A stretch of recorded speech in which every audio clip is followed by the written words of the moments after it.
Hi everybody and welcome to Manga Palate, the show where I, Pisticia Luna, here with my co-host. Manga Chef Isaiah. Yeah, watch, read, play a thing, and talk about it. You picked something I was ready. I wasn't ready for you to pick it, but again, I can only say thank you. Mm-hmm. What did you pick? Oh wait, I didn't. I'll get into it, I guess. No, what's it called? Oh, I didn't hear that. Bungo Stray Dogs. I picked Bungo Stray Dogs. Correct. I said, what did you pick? Oh, I think so that it was a great pick. And like, I fucking loved it. This shit's ridiculous. So, but hey, I think that part of this might be that you don't know 3/4 of the literary references. Oh, probably. And I think that is a huge part of why I like it so much. You have to be a book nerd to appreciate any of it. And if I remember correctly from that conversation Rashad and I had about sci-fi when we were talking about Danganronpa, and you were like, haha, obscure references. I'm gonna guess you don't read. I mean, I read manga. That's not what I meant, and you know that's not what I meant. I don't read books, like, on my free time. Yeah, exactly. Anymore. You don't read. You read manga, but you don't read in general. It's just kind of manga. Yeah. Yeah, so that probably loses most of the references in the show then. Except for the ones that you're familiar with because you went to high school. So you had to read some books. So like John Steinbeck might be a name you're familiar with. But like Atsushi Nakajima, Osamu Dazai, Ryunosuke Akutagawa, Fyodor Dostoevsky, Alexander Pushkin. I lost my shit when it was Alexander Pushkin. I was like, of all the... Really? Real talk? Wow. So let's get into it. First two seasons were in the same year. They were obviously planned within that time span. Season 1 ran through April 7th, 2016 to June 23rd, 2016. Season 2 ran from October 6th, 2016 to December 16th, 2016. And the third season came out last year from when we're recording this, April 12th, 2019, and ended on my birthday, June 28th, 2019. There's also a movie and a lot of light novels.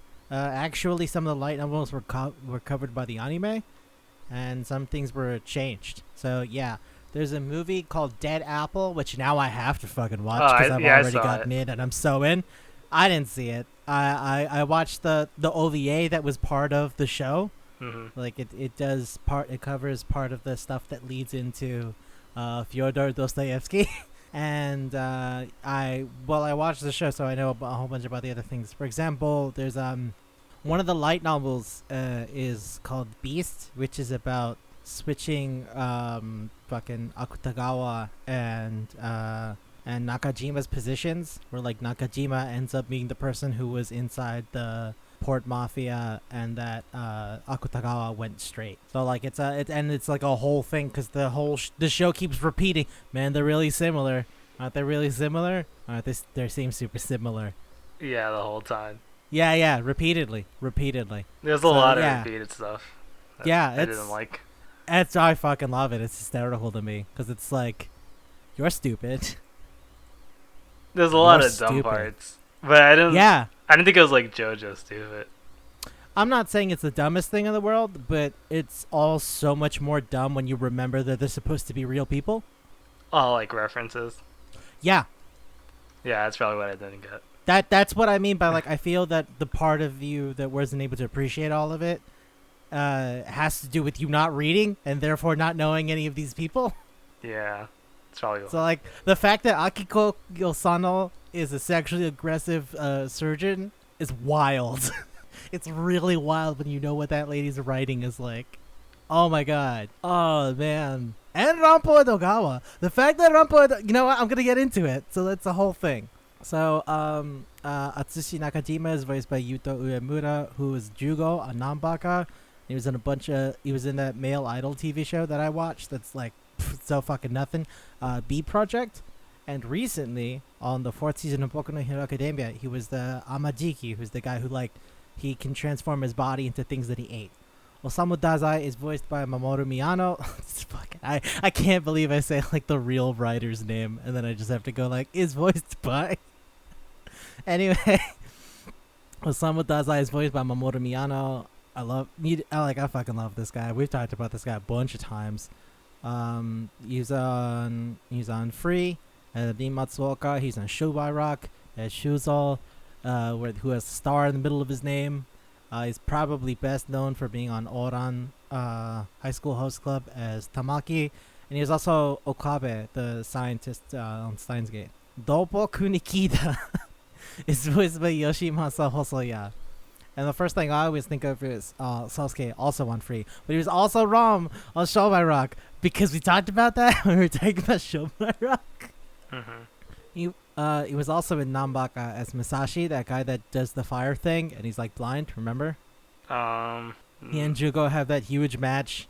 Like it's fucking, he does his transformation thing, and it gets real serious. Oh, yeah. Yeah, the fire guy, Musashi. Also, he's Kazuichi Soda in Danganronpa. So, yeah. Also, I learned this because I refused to watch the show. He's the big piece of shit, Haruto in Kimi no Irumachi. And I refused to watch that show because that manga pissed me off. Ryunosuke Akutagawa is voiced by Kensho Ono, who is like, that's the guy who's in there. We talked about him when we were talking about Renai Bokun, even though we mostly talked about the manga, because he was the voice of Seiji in the anime. He's the main guy, Kuroko and Kuroko no Basket, and he's Giorno in Part 5 of JoJo no Kimi no Boken. F. Scott Key Fitzgerald, which is this. I have so many questions about that. Is voiced by Takahiro Sakurai, and that guy's been in so many fucking things. He was also in Danganronpa. He was Dion Kuwata, the baseball player. He was Suzaku on Code Geass. He's Charao on Oshiete Gyaruko-chan. He's an Osamatsu of the Matsuno siblings in Osamatsu-san. He's in that super gay thing, Junjo Romantica. I love Junjo Romantica. And he was also on Recordo to Rando Seru as the older guy who's like supposed to be cool but also is a huge loser. And I think they call him Take Ni. So yeah. I didn't write that one down. That's just the thing that I was thinking about now since I was talking about it. Fyodor Dostoevsky. Fuck. It's voiced by Akira Ishida, who we've talked about a bunch of times. He's Byakuya Togami in Danganronpa. He's Athrun Zala in Gundam Seed and Seed Destiny. He's Kaoru Nagisa from Eva. He's Judao in The Good Berserk, the 97 Berserk. And he was also Gara, Sabaku no Gara in Naruto. So that's the thing. Rampo Edogawa is voiced by Hiroshi Kamiya. By the way, I'm not doing everybody. I just picked the ones that I was like, fucking really? Word? You're here? Yeah, Rampo Edogawa was voiced by Hiroshi Kamiya, and I love his voice so much. Oh my god, he's so great. He's fucking amazing. He's the main kid on Natsumi Yujinjo. He was Choramatsu, also on Osamatsu-san. He's in Macross F. He's in Gundam 00. Uramichi Onisan is a TV show that's going to come out, I think, next year, which is based on a manga that I really like, and he's going to be the main guy, which is great, because Uramichi's a depressed, fucking miserable bastard, and Hiroshi Kamiya has experience doing that, because he played the main character, Nozomu Itoshiki, on Sayonara Setsubo Sensei, which I have gone on and on about how much I love. Chuya Nakahara is voiced by Kisho Taniyama, who was also on Shobai Rock as Crow. He was also on Junjo Romantica. He's on Utapri. I think I talked about this before when we talked about Shobai Rock, but Utapri is one of the dozens of male idol things. and he plays Natsuki, the guy with dissociative identity disorder, which is apparently a quirk. Oh, it's also Jean on Shingeki no Kyojin. So yeah, those are the big ones I thought were important to mention. There's a bunch of other ones I think I'll sprinkle through as we talk about them. Yeah. But yeah. So what? There's so many characters. Oh fuck yeah! Well, it's 3 seasons, but yeah. There's 3 seasons, but there's also like organizations with like 6, 7 people in each one. Yeah. So yeah, right. I think Dostoevsky's is the smallest one because it has like 5 people. But I think one of them doesn't even get mentioned in the show because it doesn't come up. But yeah, so what the fuck is Bungo Stray Dogs? By the way, Bungo, just so you know, means literary. So it's like literature stray dogs. And that is why everyone's name is a fucking writer or a reference to a story by a writer. That makes sense. Okay. It's in the name, but like you still need to know who these people are to appreciate how fucking ridiculous it is. Okay, so is this a big like let's get all the writers together? Fuck yeah. It's literally what if Abraham Lincoln actually had magic powers? It's like that's what it is. Isn't that Fates? No, not exactly. Similar, but no. Because they're put into another dimension where stories are real. This is different. This is a world where just writers happen to also be magic. It's a different thing. Okay. Also, sometimes they're just the characters that they wrote about, which is the thing I want to get into. But yeah, so what is Bungo Stray Dogs? Well, that really changes my perspective. But what is Bungo Stray Dogs? No, shut up. Alright, so from what I understood, Bungo Stray Dog is this detective agency that has special abilities, and they correct want to keep like peace at their city. They just want to make sure all the crimes doesn't happen. It's kind of it. Whatever the cops don't do, they deal with. Yeah. It's usually involving people who have special abilities, so that's kind of it. That is the most basic explanation. Oh, and they have special abilities. I said that. Yeah. Yeah, you said a place that is run by people with special abilities. So yeah, presumably. Yeah. Also, there are people that they confront that are a big thing are also have special abilities. That's kind of it, really.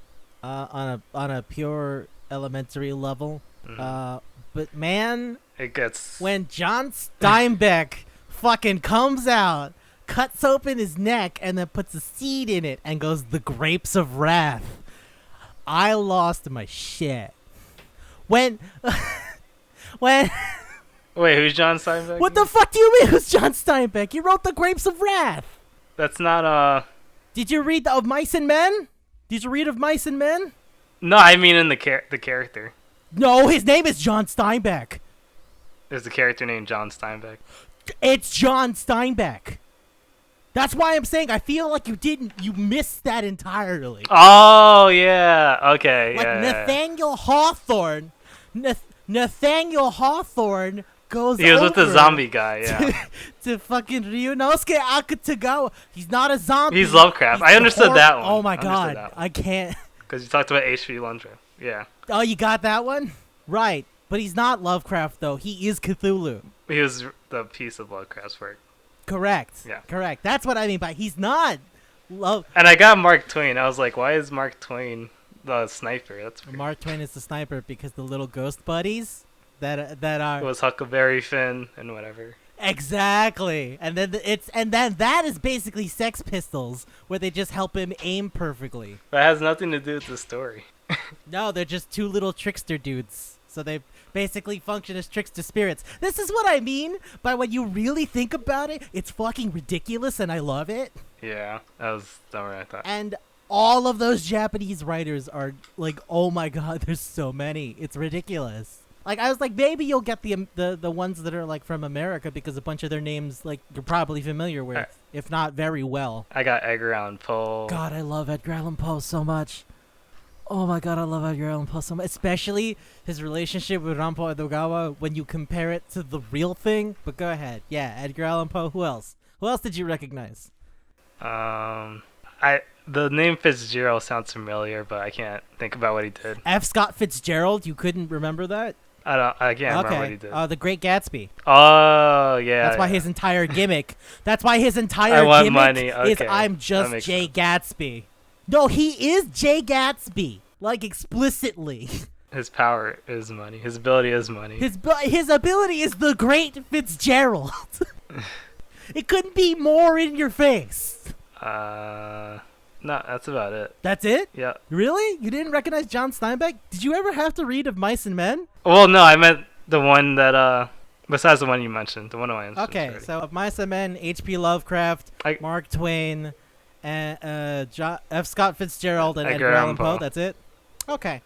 So you didn't... Yeah. Nathaniel Hawthorne Oh, is... Daniel. yeah, Hawthorne I would sounds think you familiar. would at some point have to have heard of one of the things he wrote. Like Young Goodman Brown, or The Scarlet Letter, or, fucking anything. Yeah, I read the Scarlet. All right, there you go. Yeah, that's why his power is the Scarlet Letter. Oh yeah. Like, what the fuck? I didn't put the two together. I just got like, oh, Mark Twain. That's weird. Why would you put that reference? I guess Lovecraft I got. No, that's the entire premise. So you missed the premise. Yeah, I missed. You missed part of the conceit. I didn't realize it was supposed to be a joke. That's amazing. I thought they were just naming that. it. No. That's amazing, Isaiah. You missed the gimmick. You walked past the gimmick. Yeah. That's like... Fuck. God, I'm so happy this is recorded.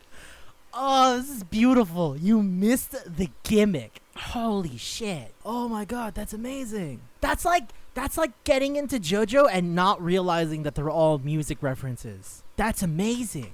Yeah. I could get not understanding all the Japanese ones, but I figured by the time all of the fucking English writers came in, it was like, oh, you'd have to recognize by now. Like, even if you didn't know, I've talked about loving Ningen Shikaku as, like, my favorite book. Oh, man, that's so good. That's so good that you missed the premise. Holy shit, that's amazing. By the way, John Steinbeck was Kengo Kawanishi, and he was, we talked about him a few times. We talked about him once because he was on Ishizoku Reviewers as a snake guy. He was also the secretary Ken on Idol Master, and he was on Princess Stride, and he was on Kabukipu. A bunch of really gay shit I like. Man, I can't believe you missed the Wow, that's fucking amazing. Yeah, it changes my opinion. Holy shit. Alright, you want to know what I thought about it before? Wow. No, it's too late. It's too late. It's amazing. I'm never going to get over that. I don't give a shit what you thought, because what you thought didn't make sense. I thought it was supposed to be like an action ignored the thing. premise. That's like they're not very consistent. I mean, it is. It is an action thing. No, it is an action thing. But it's an action thing where all of the people are writers that existed. That is the point. That you would go like, oh shit, it's John Steinbeck. What's his power? The Grapes of Wrath. Goddamn. I was like, what? How does that make sense? Like, did he have something in his childhood of grapes? Osamu Dazai's entire... No, it's Osamu That's what I was thinking. It's fucking John Steinbeck. It's... Oh, fuck, that's so funny. I was Holy annoyed shit. that Lovecraft didn't get explained. That's so and now funny. It's like, it's supposed to not be That's explained. So good. He's Cthulhu. That's it. He's Cthulhu. He's Cthulhu, and only John Steinbeck gets it for some reason. Everyone else goes like, why the fuck is he so weird? And John Steinbeck goes like, because he's Cthulhu. He belongs in the ocean. See you later, buddy. Like, and John Steinbeck is just very comfortable with that. John Steinbeck is like, hell yeah, my best friend was Cthulhu. Hell yeah, my best friend was Cthulhu. Yeah. I was confused of like why their abilities are their things. I was like, their ability has to be something, but they never explained why. But now I get it. Fuck, that's so amazing. You're the I best. honestly didn't get You're it. the I'm not best. gonna lie. I couldn't have asked for a better co-host. No, I believe you. That's why I'm amazed.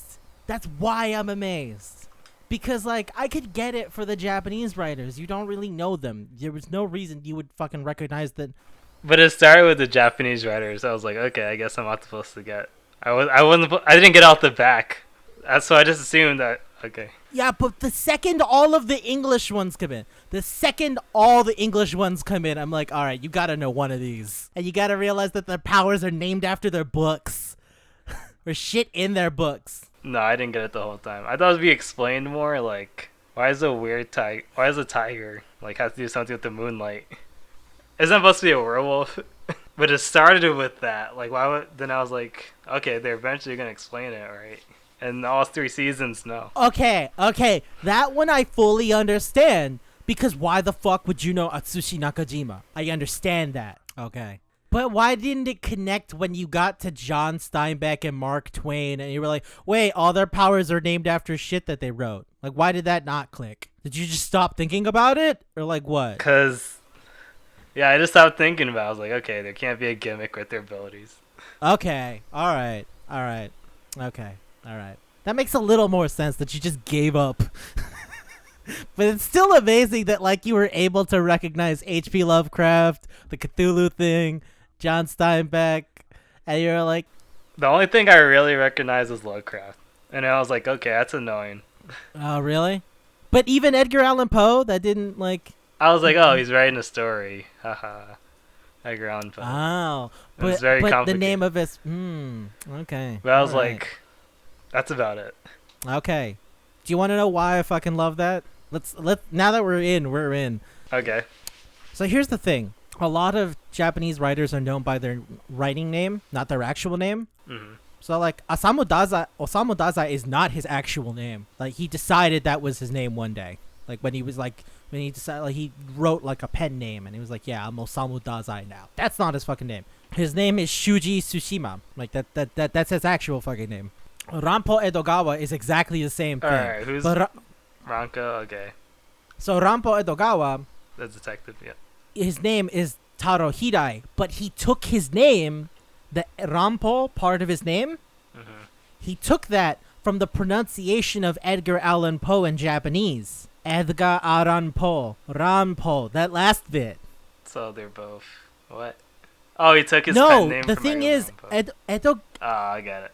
Yes, because Edogawa Rampo was a huge fan of Edgar Allan Poe, Arthur Conan Doyle, J.K. Chesterton, like mystery writers. Rampo Edogawa's most famous thing is the stories of Kogoro Akechi, who's a boy detective, who became the inspiration for fucking all of that boy detective shit that exists in, like, you know, in Japanese fiction. The fact that Detective Conan, right? Mm-hmm. The name that he makes up is Conan Edogawa. And that's because the Conan is taken from Arthur Conan Doyle, and the Edogawa is taken from Rampo Edogawa. And Rampo Edogawa was obsessed with Arthur Conan Doyle to begin with. So it's just a reference on itself. So the fact that in the show, Rampo Edogawa goes like, who the fuck are you? I don't know you, Edgar Allan Poe, is the fucking meanest shit in the world. Because the real Rampo Edogawa loved Edgar Allan Poe. That's why he even chose that name. Well, so he that did relationship know him. He was becomes just joking. infinitely funnier. No, he's fucking with him. Yeah. But that's what I mean. Like, Rampo Edogawa would have never done that. That's why that joke fucking kills me. That, like, he shows up, he's like, what the fuck are you? I don't know you. Whatever, loser. Oh, now it makes sense why he solved it so quickly. I thought it was because he was just saying he's super smart again. Wish they kept doing the Yeah, whole it is. thing. He's super smart. But he's super smart because he's the character from his own book. That's what I mean. But, like, a bunch of the characters in the show are writers, but they're not actually the writers. They're doing the thing that, like, actual fucking Osamu Dazai did, where, like, what they're saying is the stories of Kogoro Akechi that were written by Rampo Edogawa were actually just him describing his day-to-day life, is what the implication is. So he just solves mysteries in his day-to-day life? Or... Oh, that's why he has no ability? Because he doesn't do anything special or something? What I mean is, so here's the thing have you ever heard of the story of Don Quixote? No. You know Don Quixote? No. No? Okay. So Don Quixote is a like story that's like people consider it the first novel. It's a fucking weird meandering, like, I don't even know how to explain it. It's like a book that shits on the idea of books, basically. But a lot of the shit that happens in Don Quixote were real things that happened to the writer Miguel de Cervantes. Mm-hmm. So the thing is, Miguel de Cervantes didn't really make up a book as much as he just wrote shit he did and made it sound fake. You just exaggerated. Exactly. So what the He was implication... basically vlogging. Exactly. But the implication is that that's what a bunch of these people are too? Because Rampo Edogawa wrote books about Kogoro... They're trying to personify, like, what they would be like. Yeah. No, but that's the thing, is instead of it just being a guy, it's like, no, Rampo Edogawa was actually Kogoro Akechi. Like, that's what the joke is there. Oh, he's based on someone he wrote in his book. Exactly. Just like Fitzgerald.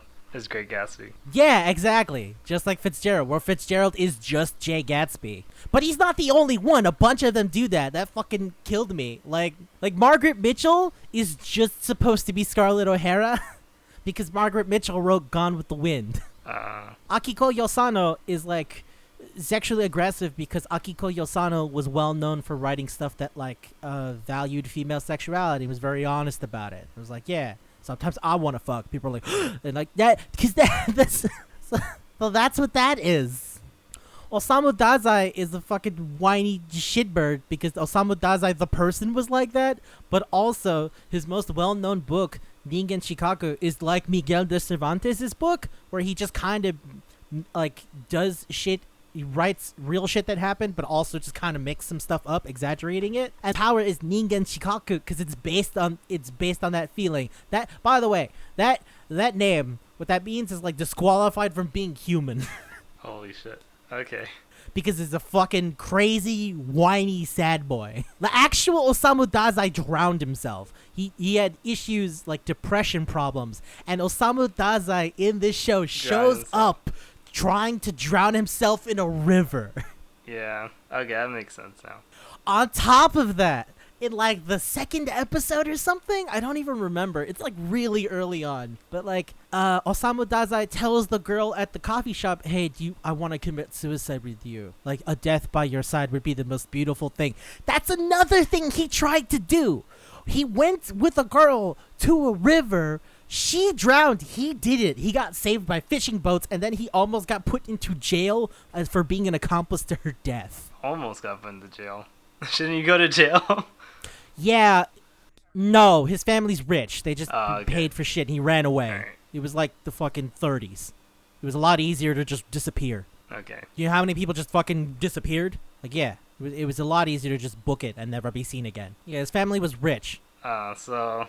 Oh, that's another thing. Okay. Osamu Dazai was a huge fan of Ryunosuke Akutagawa to the point where, actually, more accurately, Osamu Dazai was a huge fan of Akutagawa, Shikibu, Murasaki Shikibu, the lady who wrote Genji no Monogatari, and Fyodor Dostoevsky. So what happens in the show is that Akutagawa really wants Dazai to like him.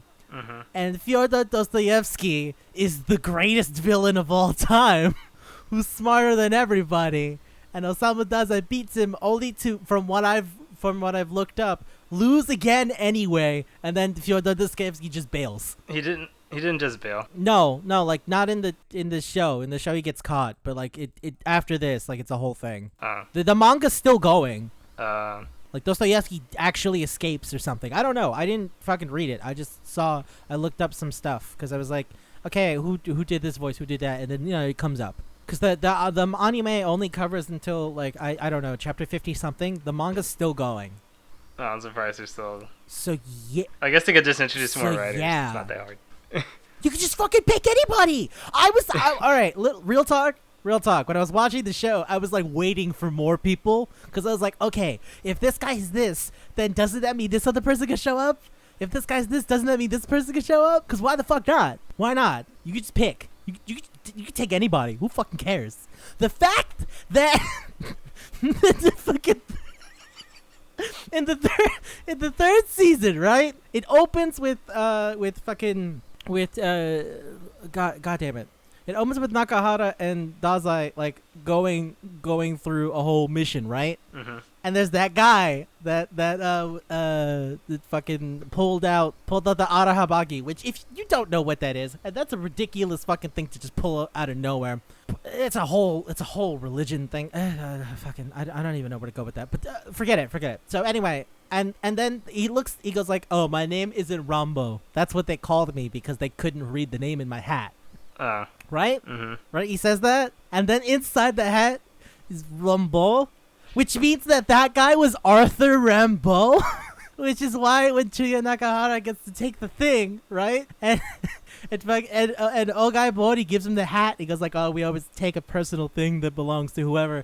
I gave Dazai my jacket, and so we're gonna give you this hat. It's Arthur Rambo's hat, and that's why he always wears that hat. But the thing about that is that Chuya Nakahara became a writer partially because he started reading Arthur Rimbaud's symbolist poetry. Like, he became friends with a literary critic, and the literary critic was like, hey, you should check out this fucking dope poetry from France. And he started reading, like, Arthur Rimbaud and fucking...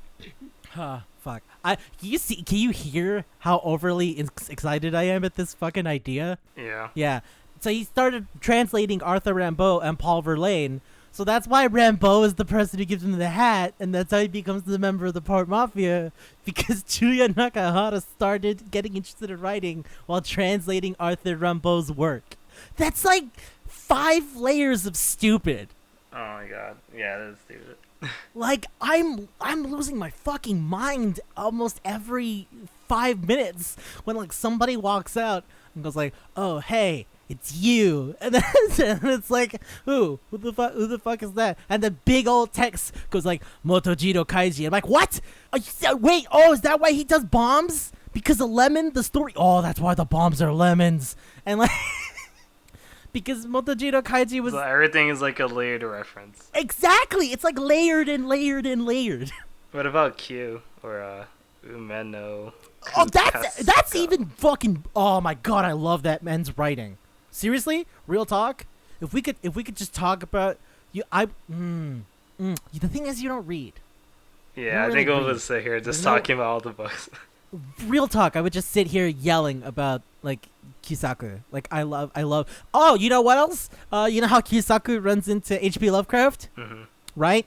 His name is deriven from a translation of Cthulhu's identity. Because you know that Cthulhu say he's the one who sleeps beneath the waves? Mm-hmm. Right? Yumeno Kyusaku is a name. His name is Haruka Kudo. No, the voice actress is Haruka Kudo. Fuck. Who was... Wow, oh, man. Yumeno Kyusaku is like a writer. And he wrote, like, really fucking weird, trippy, like, surrealistic stories. As a matter of fact, his Power, the thing with the little fucking doll, yeah? Mm-hmm. That's named after one of his most famous stories, which, if you fucking read it, is batshit insane. It's awesome. It's Dogra Magra.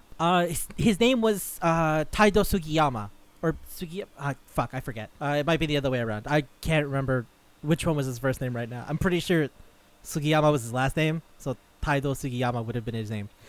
But yeah, so Yume no Kyusaku, that the literal translation of that name, that pen name, is the person who always dreams, which is a reference to Cthulhu for he waits dreaming underneath. Oh, that's why he was asleep at the Port Mafia. That's why he runs into H.P. Lovecraft. Oh, yeah, because that's why the little kid runs into H.P. Lovecraft, because it's like that's why he yeah.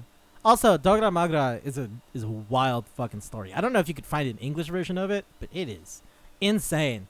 This guy, like the narrator, right? The person who you're reading as, like, he wakes up in a hospital, he can't remember anything, and it's like he was the experiment of a psychiatrist who died, and the doctors are trying to, like, they suppress your memories, and we're trying to wake up your memories. But it's like, maybe he was a serial killer, and that's part of why his memories are suppressed. And they're like, oh yeah, you killed your mom and your wife, but, like, is it that he actually did that, or is that he's lying? It is an intense fucking book. It is an intense book. So, like, the whole thing about, like, oh, I don't know if I'm, like, actually me or, like, no other thing is supposed to be why Dogra Magra, like, plays with your perception.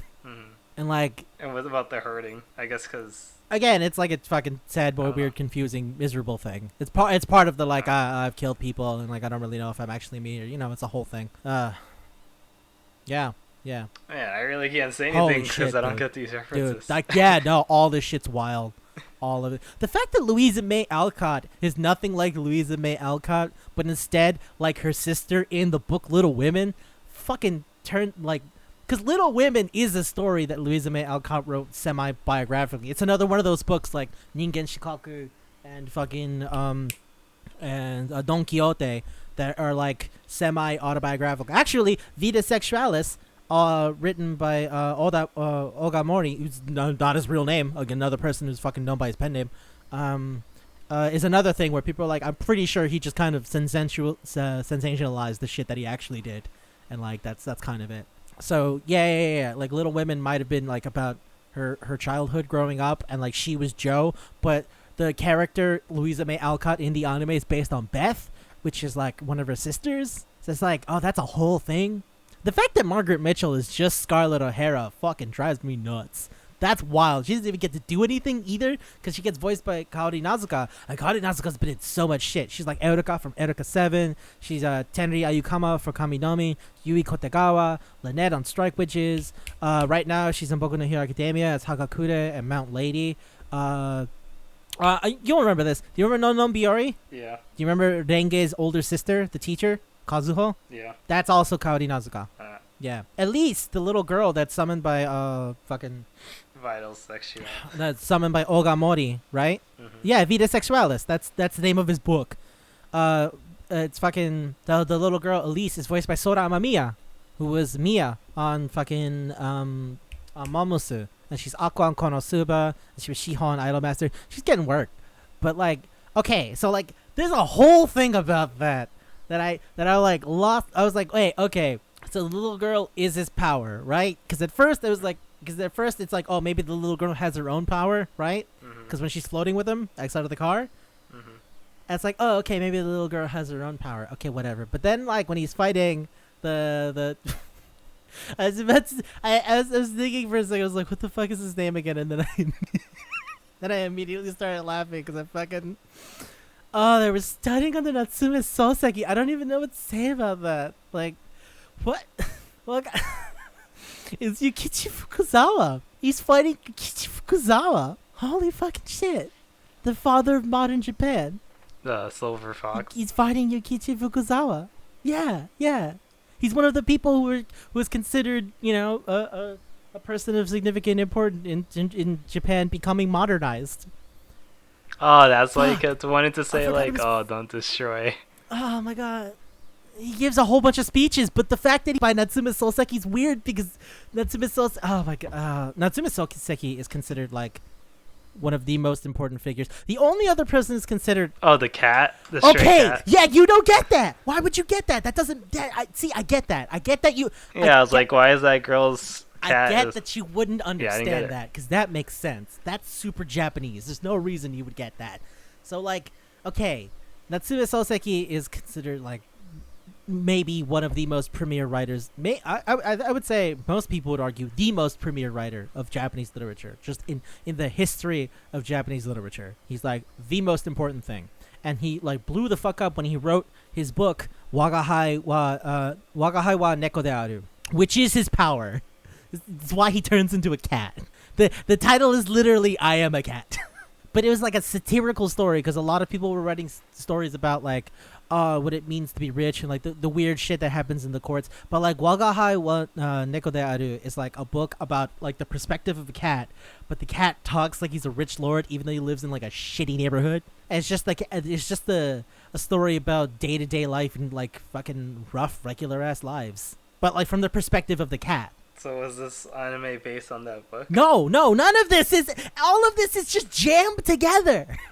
I thought it would be like the rough slides of the... It's so many different things just thrown together. No, not even. But I can get why Natsume Soseki's thing is that he's the one who says, maybe we should do a thing where we all balance each other out. Although it's kind of funny that Yukichi Fukuzawa wasn't the one who said that when he's the one who like fucking created medicine departments in universities and shit, but whatever. For some reason, Natsume Soseki's the one teaching Ogai Mori and Yukichi Fukuzawa. But who gives a shit? That's just a thing.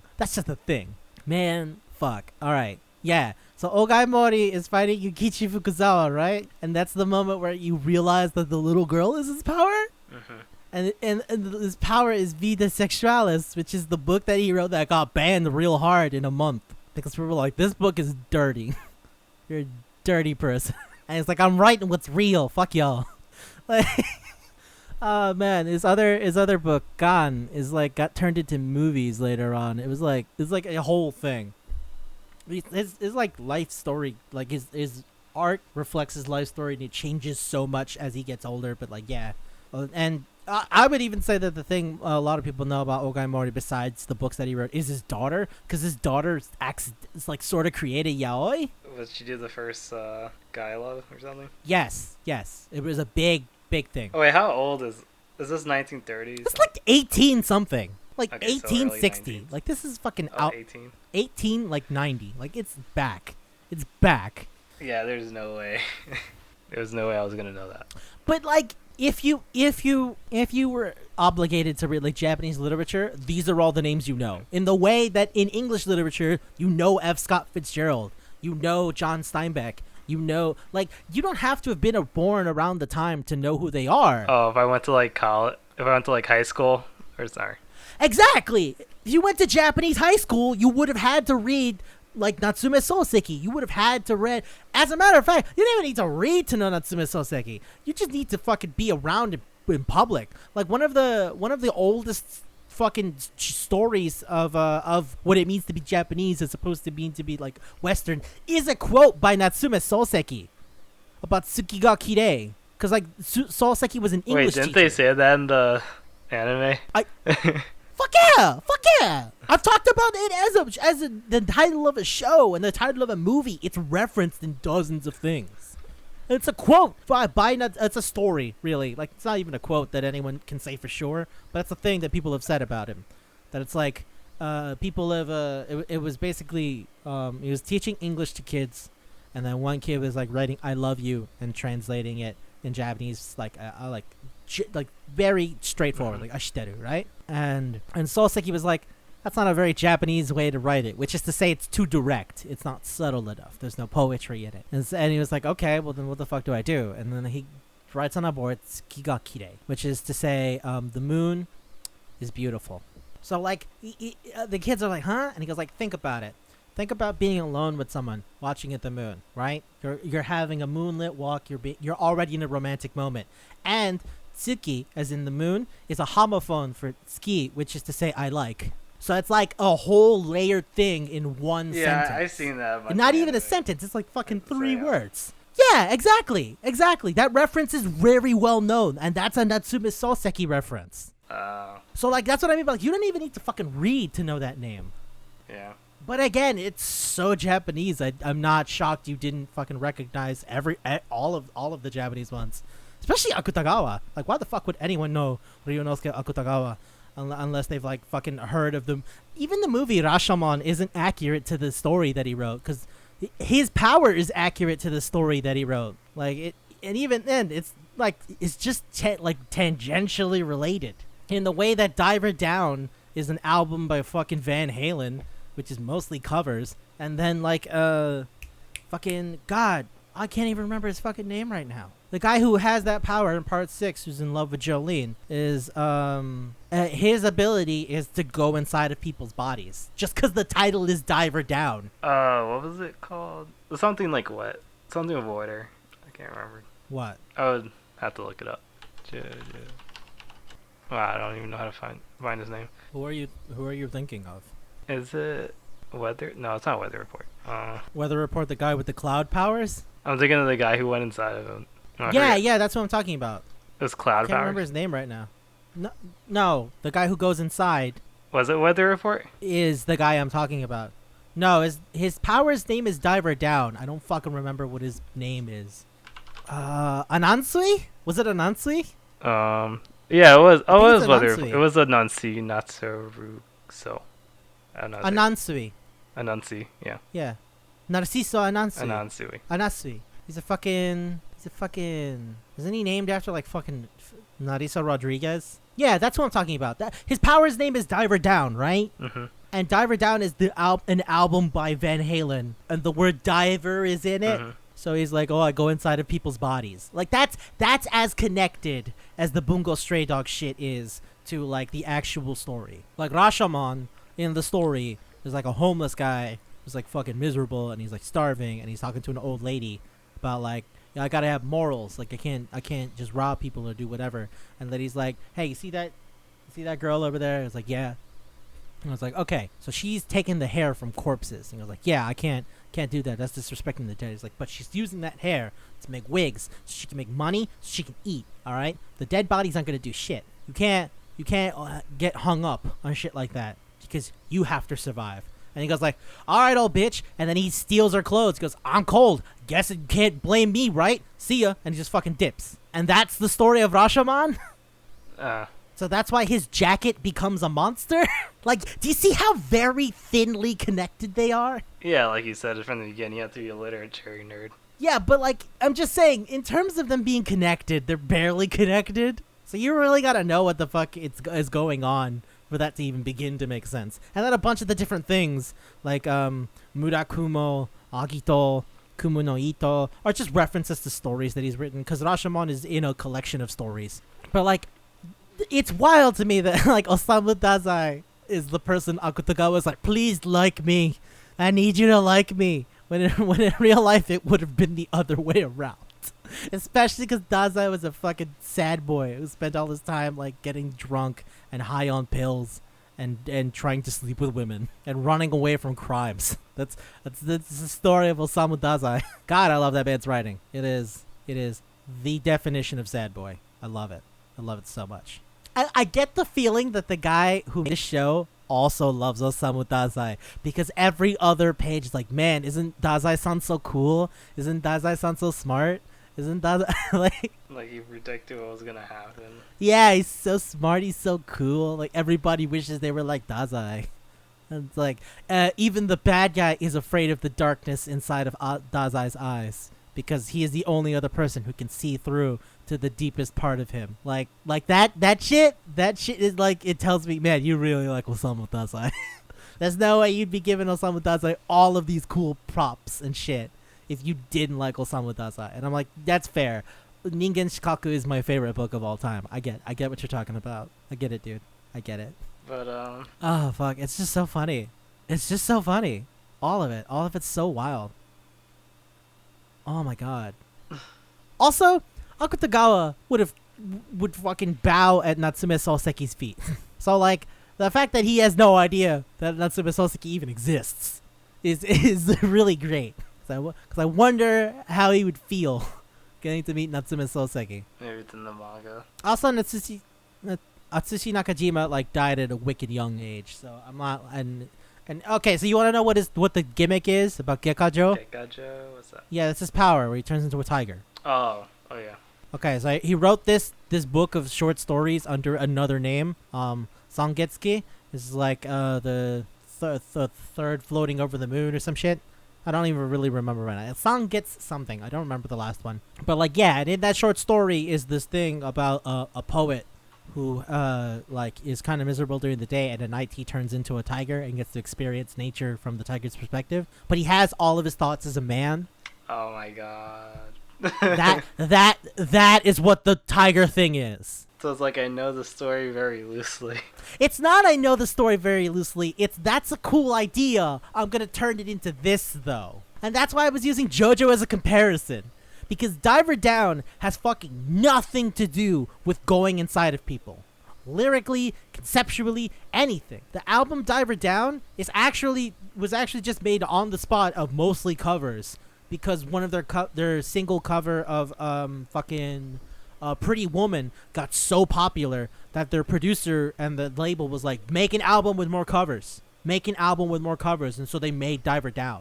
That was the album. That and 1984 are the reason that David Lee Roth even left that fucking band. So like, it has nothing to do with Anatsui diving into people's bodies. It's just that name gives you an idea. And this is the same thing but with books. Yeah, I thought it was like JoJo, but it is exactly like JoJo. I didn't get the name part, but now I get it's more like JoJo. It's exactly like JoJo, and that's why I've always heard like, oh, you should check out Bungo Stray Dogs if you like JoJo. You should check it. And I was like, oh, I don't know, man. And it's like, you like books, it's gonna be a thing. And like, I did not realize how fucking ridiculous it was until I started watching it a while back, and then you saying, dude, let's do Bungo Stray Dogs. So it's like, I now have no excuse. I'm going all the fuck in, and holy shit, dude! Oh my god! Oh my fucking god! I didn't realize it was supposed to be like I don't want to say joke, but like, wouldn't it be fun how this homage? It's like, yeah, it's exactly that's fun. Kenji Miyazawa is a teenage boy dressed in overalls who lived in the country, and that's because the real Kenji Miyazawa liked agricultural science, was a vegetarian, and started the Farmers Association. And that fucking his power, like the wind, the rain won't take you. Like I'm an eternity. Like that's the story that's the poem that he wrote when he was like dying of disease, and people were like, it's not even. I remember a critic was like, it's not even really his best poem. But when you think about like the image of Kenji Miyazawa being sickly and dying and writing this poem all about like the power of the human spirit and not being taken down by nature or like any of that kind of shit, it's kind of beautiful. And then it's like, oh, I can only do it when I'm hungry. I'm a good old farm boy from the country. It's like, is it because he's dying? Is he dying when he's hungry? Are you dying? What is that? Okay, but this is like more connected. I have so many questions. To the book. I have so many questions. It's not even about the book. It's about the man. But I mean, compared to like JoJo, it's like the music. Yeah, it's more. But the music is just like the lyrics of the song or something. Slightly. You know, it's slightly more connected, but there's like so many layers to it that you need to understand for it to even fucking work. I kind of wish Kenji Miyazawa also had like a fucking weird accent, because real Kenji Miyazawa was one of those people who was like, I'm gonna learn this fake language made by LL Zamansoft, Esperanto, and like he was real big about it. So like I kind of wish he had a fucking weirder accent. Oh man, do you know what's fucking crazy? Okay, I'm already doing this, so like just keep going. You remember that episodes? It's 6 and 7 of the first season. I have it here in my notes where like they run into the Azure Messenger, right? Oh, you remember hacker. That? Yeah. The bomber. Yeah, the bomber, and then the hacker got. Okay. Get off, yeah. Right. So here's the thing. First, that's a spin-off light novel that they put in the anime. They did that for a few of them, but the thing is, so you remember how? Fuck. Every time I say his name, I really want to fucking die laughing. You remember when Yukichi Fukuzawa tells Atsushi Nakajima, "Hey, whenever you want to join this place, you have to pass a test, right?" Mm-hmm. And then Kyoka Izumi's test was blowing up Moby Dick. I can't.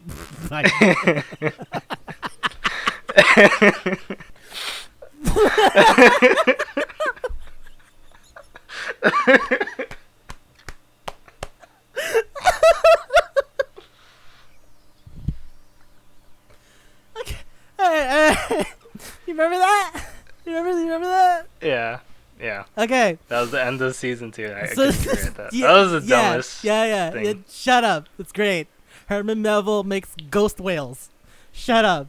It's amazing. Like Herman Melville makes ghost whales, and then you can touch the ghost whales and make them like cyber ghost whales that are bombs. Shut your fucking mouth. It's amazing. First I saw in the water, I was like, okay, that makes sense. No, shut your fucking mouth. It flies. It flies. It's a ghost whale. And it's invisible. It's an invisible ghost whale created by the man who wrote Moby Dick using his magic powers. And then it said the captain never leaves his okay. ship. Sounds like. I was like, holy shit, Urban Melville, you about to then die? He left. Okay. Do you remember that? Yeah, because then he's on a bench. So he clearly didn't die with the ship, but that's a whole other thing. Yes. Do you remember that? The hacker part. Do you remember that? Okay. The messenger. Right, okay. So those 2 episodes are taken from the light novel, which is talking about Osamu Dazai's introductory test. So that's why Osamu Dazai and Doboku Nikita are having the whole thing of like, oh yeah, I need to keep my eye on you or whatever. And Atsushi Nakajima was not part of that. This is supposed to be the moment that Osamu Dazai joins the group. This is the test he's put on. Okay. So like Atsushi Nakajima being there had nothing to do with it. It was a spin-off written way after the manga started. And the reason I bring this up is because that bomber woman, Nobuko Sasaki, mm-hmm. That is the name of Doboku Nikita's first wife. Oh, that's messed up. Doboku Nikita's first wife married him, and her family told her that guy fucking sucks. He's broke all the time, and he was. He made a bunch of different things that companies that just fucking fell apart. He like was in financial ruin most of his fucking life. And on top of that, her mom said, this is one of those things that people know about Doboku Nikita, was like Nobuko Sasaki's mom told her, you are better off committing suicide than marrying that man. Oh my god. And then she married him anyway, and then eventually, she divorced him because she was like, no, your life is a fucking mess, and that's fair, that's fine. But the shit that makes me lose my mind over this is that the entire story is about like Nobuko Sasaki and Doboku Nikita goes like, man, she's really hot, man, she's cool, oh, she's awesome, and then it's just like, yeah, I was fucking that suicide bomber that you got killed, and then Doboku Nikita has to watch her die. It's messed up. That's fucking insane. That's fucking insane. You also have to watch the child bomber die. Oh hell yeah! Because Phil, Is that a reference? Because that's a really scary reference. maybe. Oh, because these are German people, right? No, the Russian. What the fuck? Oh, Russian. Oops. Jesus, that's not even kind of close. Dostoevsky's a super German name. Alexander. Okay, you know what? Hey, since we're already there, Alexander Pushkin, right? The fat, chubby dude who like couldn't do nothing. Mm-hmm. Yeah, the disease, and that was his power, and this is his whole thing, right?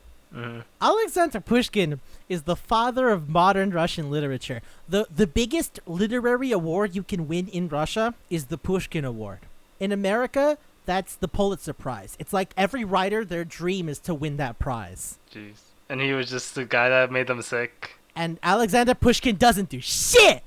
Alexander Pushkin doesn't do shit. Alexander Pushkin spends his whole time going like, oh, please don't kill me.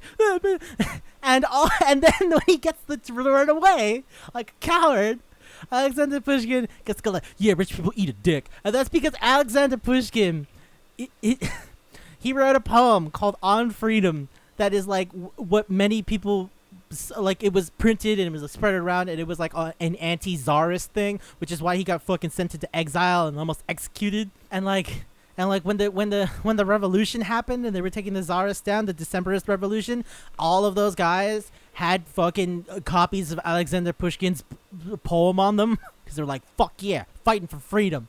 And Alexander Pushkin is a sad, dumpy fat guy who runs away in fear all the time. That's amazing. And when they were like, oh yeah, we're looking for Alexander Pushkin, I was like, excuse me? You're looking for who? That's like, yes, it's Alexander Pushkin.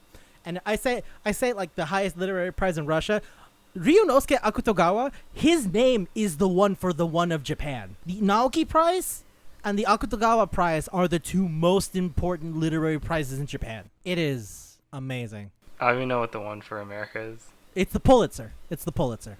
The big end all be all is the Nobel Prize, right? The Nobel Prize for literature, and then every country kind of has their own thing. Oh. America has the Pulitzer. Japan has two, named after two fucking massive writers. Russia has one.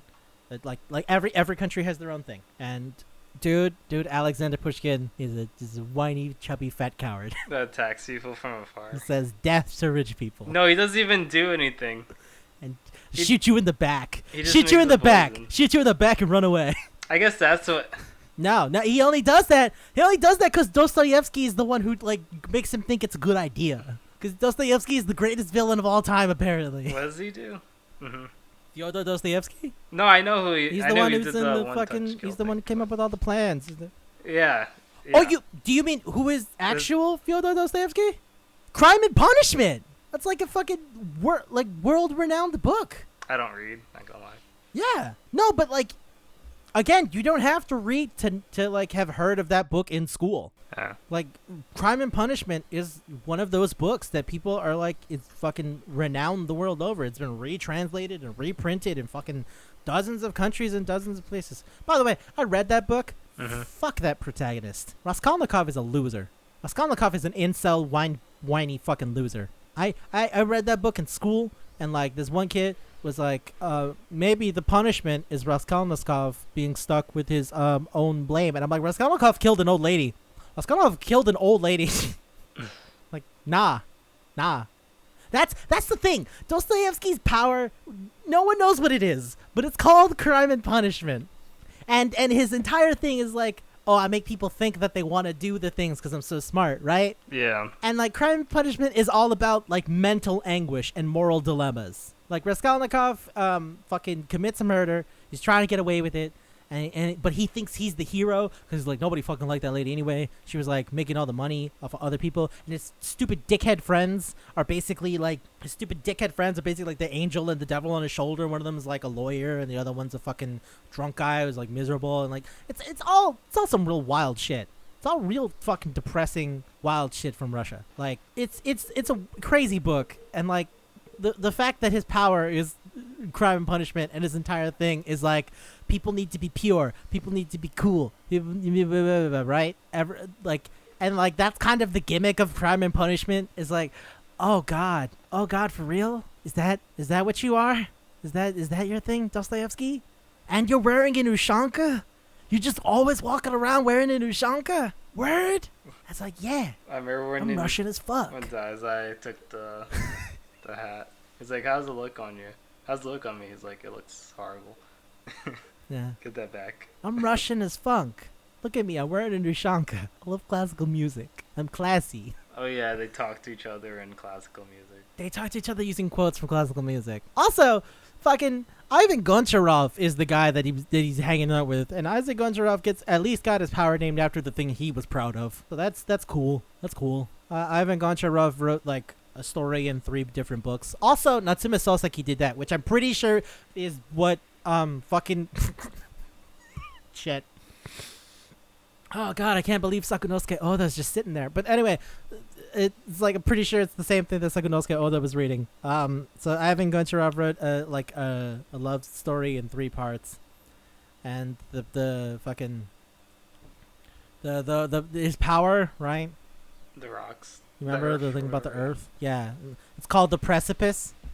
It's named after the 3rd one of those books. It goes A Common Story, Oblomov, and The Precipice. And they're all like the same guys like vying for a woman in like different ways. So yeah, that's a thing. What's that to do with the earth? Good for him. What's that to do with the earth? What's that to do with moving rocks? I don't know. I really don't. I want to say that maybe because the precipice refers to like the tip of a cliff, right? That's very loose. That's the most loose one, I think. Yeah. A lot of these things are pretty loose. John Steinbeck's The Grapes of Wrath is not about actual grapes. It's about sharecropping. But it is the wrath of grapevines. But it's the wrath of grapevines. Do you see what I mean? I don't... It's about tenant farming. It's about, like, poverty. But, check out these grapevines that grow out of my body. He did talk about he had to do it his for family. his Family. family. Yes, he did. Yeah. So there's something there. You see what I mean? But That's like, connected. It's like he's the character, but he's supposed to be the writer, and also he has magic powers. It's like all in there. That's what I was saying. This guy didn't have that. Maybe it's in the manga more. But the Ivan guy didn't really have that much. Maybe. I don't know. He probably goes up. He probably does a lot more shit. I wouldn't know. I haven't read it. Now I want to, and I want to watch that movie, and I need to see if I can get my hands on some of those light novels. Cause fuck, dude, if this is what it's like. I need to get in. Why is Nathaniel Hawthorne a priest? All of his shit was like really bitchy about religion. Why is that? Is that like a fuck you to Nathaniel Hawthorne? Before he died, he was like, "Oh, who's Ramon? Or, I mean, who's Asagawa?" Because he didn't remember anything about his religion. Oh, yeah. When he was set up. Oh yeah, Akutagawa. No, but he was a priest from the beginning because he quotes the Bible to Margaret Mitchell. Yeah, but then later on, he's like, "Fuck that." Right. No, but I mean, like, Nathaniel Hawthorne, the person, right? Like, Young Goodman, Brown, The Scarlet Letter are all about, like, critiquing the moralistic attitude of Puritan beliefs of the time period. You know? Like, Young Goodman Brown is literally, like, about a guy losing his faith, where faith is in the name of his wife. Like, it's fucking so over the top in your face. Yeah, that's what I meant. He started to lose his faith. No, but I mean, he starts as a priest, which is weird because Nathaniel Hawthorne, the person, didn't like religion. Him not having his memories doesn't mean he turned into a nihilist. I thought it was supposed to loosely represent that, but I guess now I'm thinking too much. Yeah. Then again, I don't really know. Because then why? Well. But I'm just going with like the big ones, like The Scarlet Letter and Young Goodman Brown, are even just the big ones. If you want to talk about his poetry, that's a whole other fucking thing. The guy was a naturalist. That's like a whole thing. But yeah, like fucking, it's so weird that Nathaniel Hawthorne is a priest. I think I have here written literally, shut up, it's John Steinbeck and H.P. Lovecraft and they're bros. It's so good. Why is Andre Gide Big Boss? Andre Gide? Andre Gide shows up and he's Big Boss. What part is that? Okay, at the beginning of the 2nd season, there's the episodes that are about Osamu Dazai and his best friends, right? And the whole thing is following us. Oh, you mean a Port Mafia? Yeah, no, but it's when he's part of the Port Mafia and they're following Sakunosuke Oda. Yeah, and then... Oda Saku? Mm-hmm. Yeah. Do you remember that guy that he's fighting who, like, blew up his adopted children? Oh, yeah. That's Andre Gide. I know they only call him Gide, but like, no, fuck you. I get it. That's Andre Gide. They had the same, like, foreshadowing thing. Or prediction thing. I'm not a big fan of... I'm not not a big fan of Andre Gide, but like his like my God, real talk. What the fuck? What the fuck is up with Andre Gide? Why? They Why? both write stories that could see into the future. No. Like Andre Gide is. If I'm going to guess, if I'm gonna guess as to what the gimmick here is, here's what I'm getting. So Osamu Dazai was best friend Sakunosuke Oda and fucking Ango Sakaguchi, right? Are considered like the forerunners of a specific style of writing that was like people were like, God, it's so fucking dark and miserable and weird and creepy. Oh God, I'm like getting gas. I keep screaming. Anyway, so like yeah, so fine. Ango Sakaguchi, Sakunosuke Oda, and fucking Osamu Dazai were part of this group that people called Buraiha, right? And which I think is interesting that they named Ango Sakaguchi after his most famous work, but they didn't name Sakunosuke Oda after the one that probably would have been the most famous. They named him after they named his power after Tenmuho instead of Zokushu, which I don't fully get. Maybe he just liked fucking Tenho a lot more. I don't know. But so they were part of this literary movement that ended up like forming the next part of like Japanese modern literature, right? Okay. And Andre Gide was that for France. Andre Gide was inspired Albert Camus. My fucking one of my favorite writers is Jean-Paul Sartre, and like just like so maybe both of them have this sort of position in their respective cultures to see what's gonna happen. That then carries out to them saying like, oh, they've seen the future because they're paving the way artistically. If I'm gonna reach, I'm reaching here. I'm not gonna lie. I feel like I'm trying really hard to make sense of it. But also, Andre Gide is Big Boss. Yeah. Like from Metal Gear, like he's big, like he's like I'm a soldier. Soldiers don't have nothing to do. Like he's just Big Boss. So like, why is Andre Gide Big Boss? You couldn't come up with something else for Andre Gide? And you're like, God, you know what I love? I love Metal Gear. Let's make him Big Boss. Like, is that real talk? Is that what we're doing? It would have made more sense to make him like a weird, creepy pedophile. Cause like fucking Oda-saku had those kids, right? Sakunosuke Oda had those kids. Yeah, real Andre Gide liked fucking little boys. So like, it would make more sense to make him like a creepy predator to give them like conflict. Instead, he's Big Boss. I don't know how he did that. That just blows my mind that I'm watching this episode. I'm like, okay. And like, oh yeah, there's a guy, Gide. He's dark man, leads the blah blah blah. I'm like, oh God, this sounds a lot like Big Boss. Oh fuck, Gide. What is that? Does that even sound like anything? I don't know. I'm like thinking back through writers. I'm like, okay, Sartre, Camus.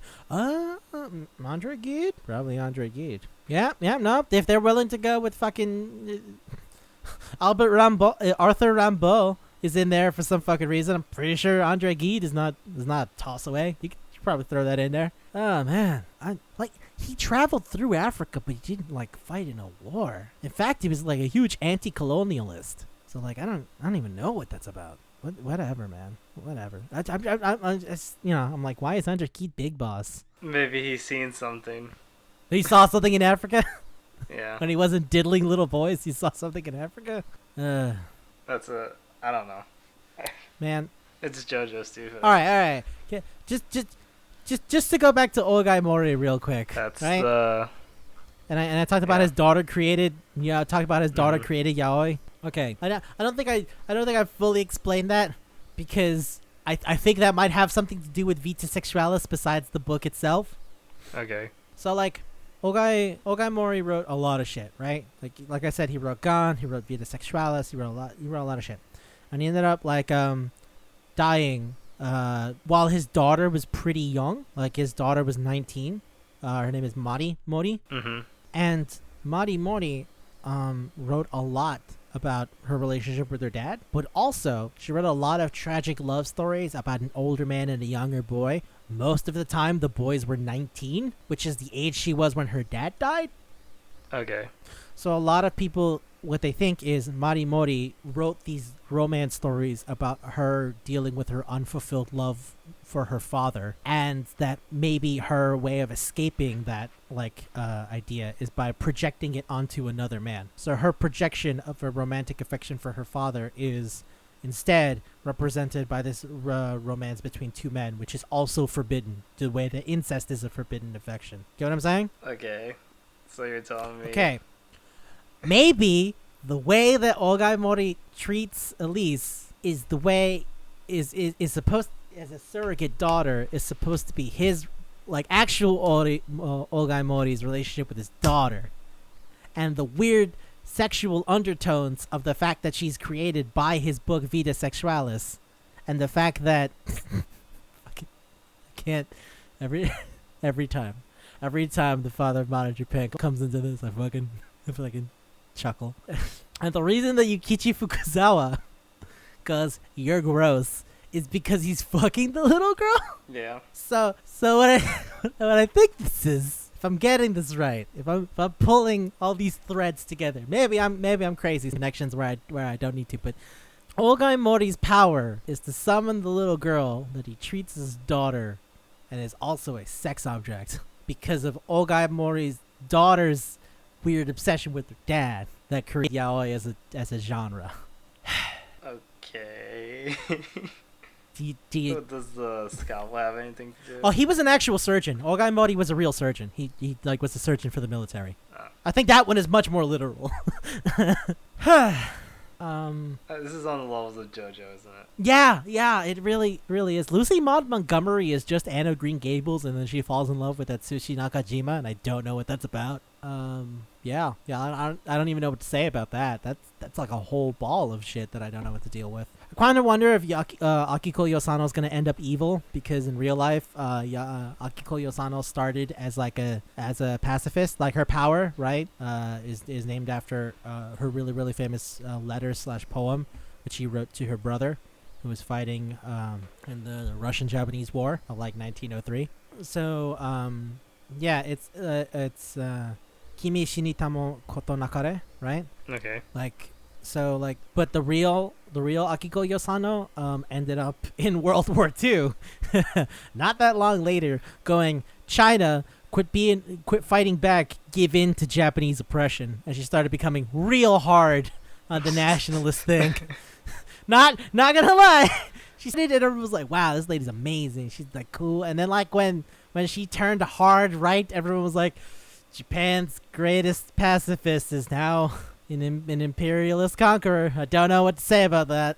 World War II Japan was a wild place. So yeah. I wonder if Yosano's gonna turn evil. Also, there's where Akiko Yosano goes like, yeah, I Mori sensei, right? Like and that's probably because in real life, Ogata there's a whole lot to say. My throat is getting fucking dry from all this screaming. In real life, Ogai Mori helped Akiko Yosano like travel across countries and shit, and he was like she was part of one of his poetry groups where people like share writing and stuff. And she was also like, hey, name one of my kids. So like, they had a really good friendship going. So presumably, she was with him at one point, and I don't know, she turned good, I guess, or I don't know, whatever the fuck. Maybe this is her before she turns hard right. I don't know. Maybe she'll take the red pill soon. I don't know what the author wants to do with it, but that's the thing you could do if you wanted to, because that's what happened to the real Akiko Yosano. Let's go hard right out of nowhere. Go hard right out of nowhere. Trying to give up. Tanizaki's thing about his sister, where his sister wants to fuck him, and he's like, oh no, but also like at the same time it's like, you touch my sister, I'll kill you. It's probably because of real Junichiro Tanizaki's stories, which were a lot about fucking and weird stuff like that. So his sister trying to fuck him is probably have to do with that. And also the fact that it's his sister probably has to do with the fact that like a bunch of the other shit he wrote about his family, like just familial life. So it's like combining those two things, I guess. What about the lights? I think that's one of the name of his dozens of poems. The man wrote a lot of things. If you're interested, maybe consider seeing. Maybe see if you could watch one of the movies that are adapted on the things that he wrote, because he wrote a lot of shit, man. And some of it got adapted into movies, like Manji. Manji is a bunch of different movies. Ine Raisan, I know, is a book. Like they translated it. It's an aesthetic thing, so it's like it's not an actual story, but you know, it's a thing. Check it out if you want to. But yeah, Manji's pretty out there. Manji's about like 4 different people who are in love with each other and having sex, and it's like a bisexual thing. So it's like the woman has a boyfriend, but also has a lesbian affair with another one. Like that's what I mean. But like, he wrote a lot of wild shit like that, where people were not about that in the early 1930s, late 1920s. He was just in. He was in. Him and Ogai Mori.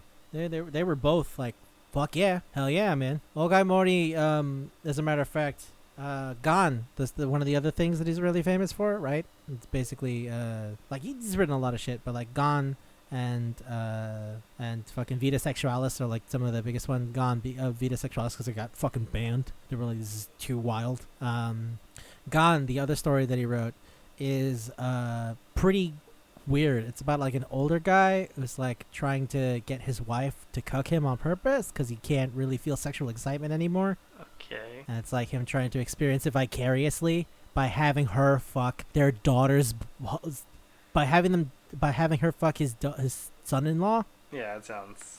Oh, okay. So like, yeah, it's out there. And that was written fucking 15, 20 years before Junichiro Tanizaki's shit. Like they were both like, I'm in. Fuck yeah, I'm in. I'm about to show you some shit. It's like, yeah.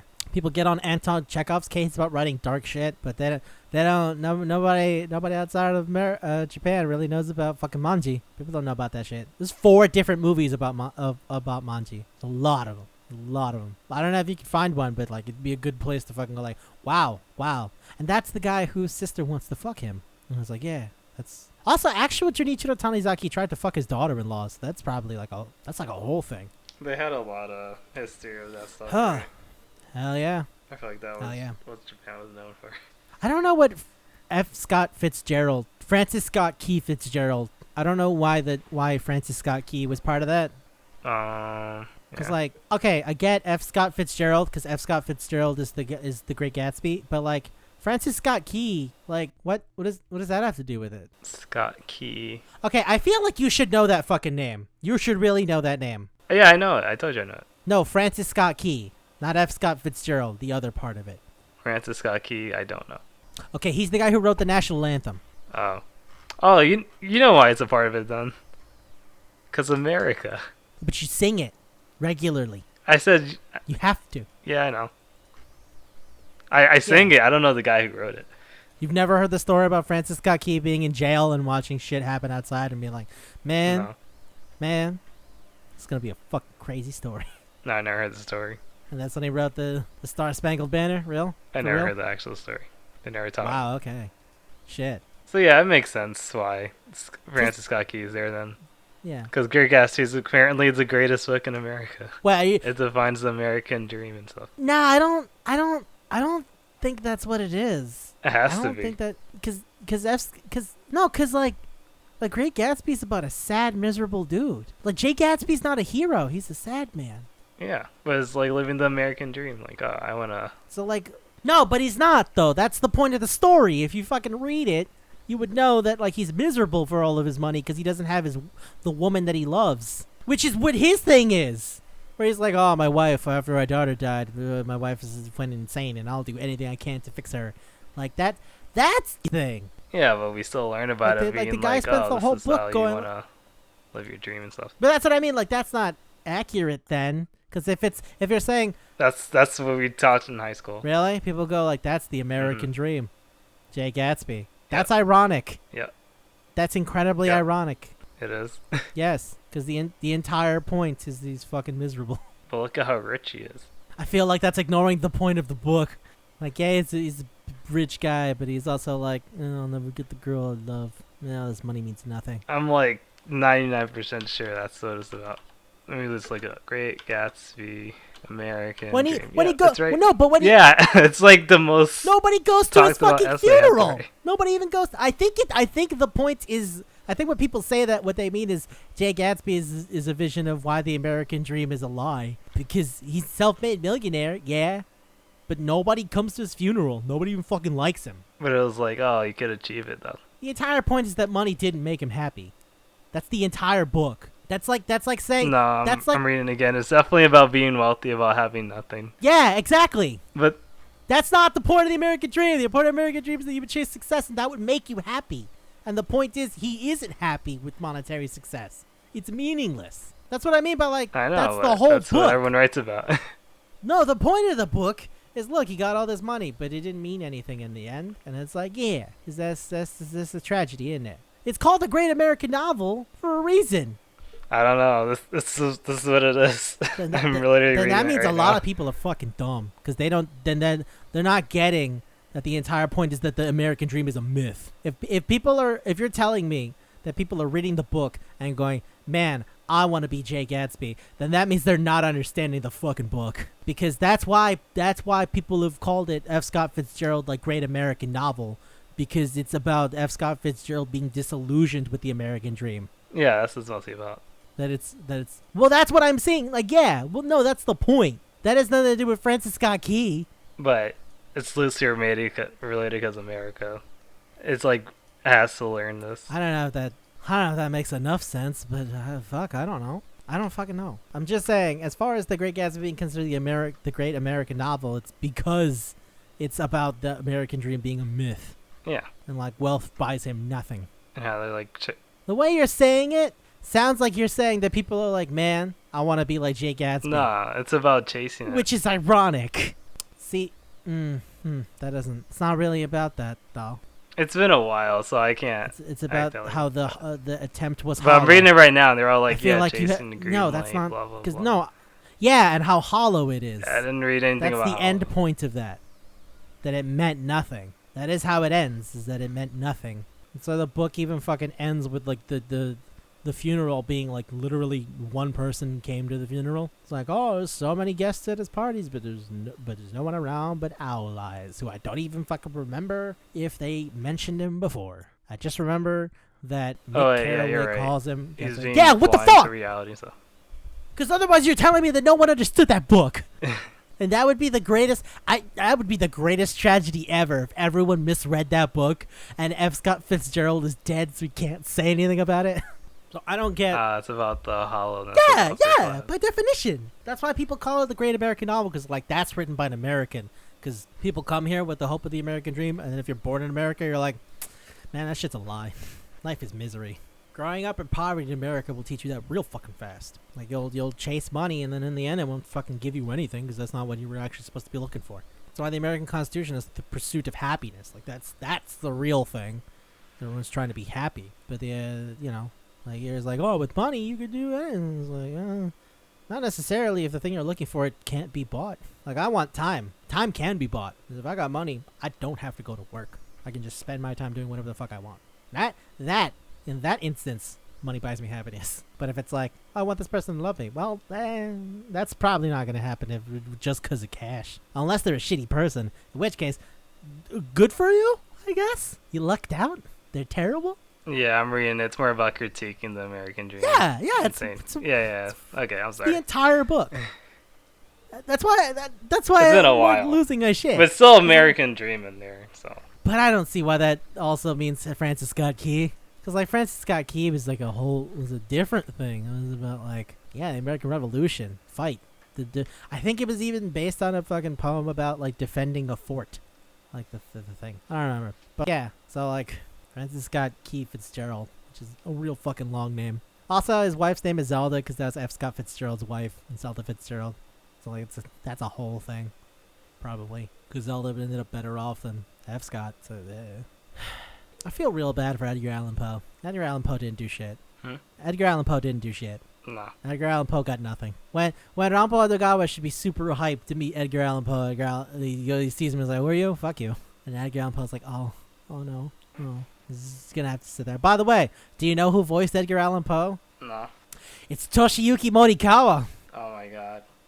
Hell yeah. Sephiroth, Griffith and the Good Berserk, Dante, Gyu, Yoshikage Kid. He's there. He was right there the whole time. You didn't even notice him. That's how good he is at his job. He's here and then he's not. He was there to be Edgar Allan Poe. This is legit an episode where I had nothing to say and you did everything. I guess, yeah, but Yeah, you don't read, so really, I don't know what to tell you.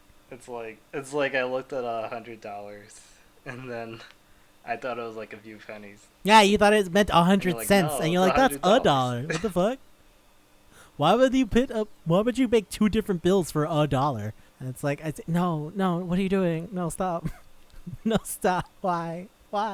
I love that thing when Dostoevsky tells that kid, crime is thought, and I'm like, that is how you could read that book. You could read Crime is Punishment, come away with the idea the crime is thinking. That's fine. I get that. Was the manga writer trying to like validate his thoughts? I feel like Is he that what it read means? and he was like, none of you fucks read. I'll make you read by coming up with a way to force people to look up references. Oh, it didn't work on me, to be honest. Oh man, that was so good. Fuck. Also, okay, so you know how Kyoka, the little girl, right? Oh, the child. Yeah, the child assassin. Yeah. Okay, so you know how the child assassin has the other person, the older person who's exactly like her? Yeah. Kyoyo Ozaki? Yeah. Okay, in real life, Kyoka Izumi was a dude, so was Kyoyo Ozaki. Their pen names were women names, so I guess that's why they're girls. But Kyoyo Ozaki was like Kyoka Izumi's mentor. Like even when I think it's been said. I don't know. I haven't like looked for a quote, but it's been said that even when Kyoyo Ozaki was dying, he was like, "I need you to focus on your work, Izumi. Like you need to be great because you need to last for forever." And like Kyoka Izumi like fucking stayed at his house. There's this thing that a lot of like rakugoka and a lot of like other master student relationships in Japan goes, where you like live with your master for a while to just like do shit for them in exchange for them teaching you shit. So rakugoka, right, storytellers, what they'll end up doing is they'll like, oh, I'm gonna stay at my master's place for like 3. He's like, if please agree to train me, please. And it's like, okay, fine.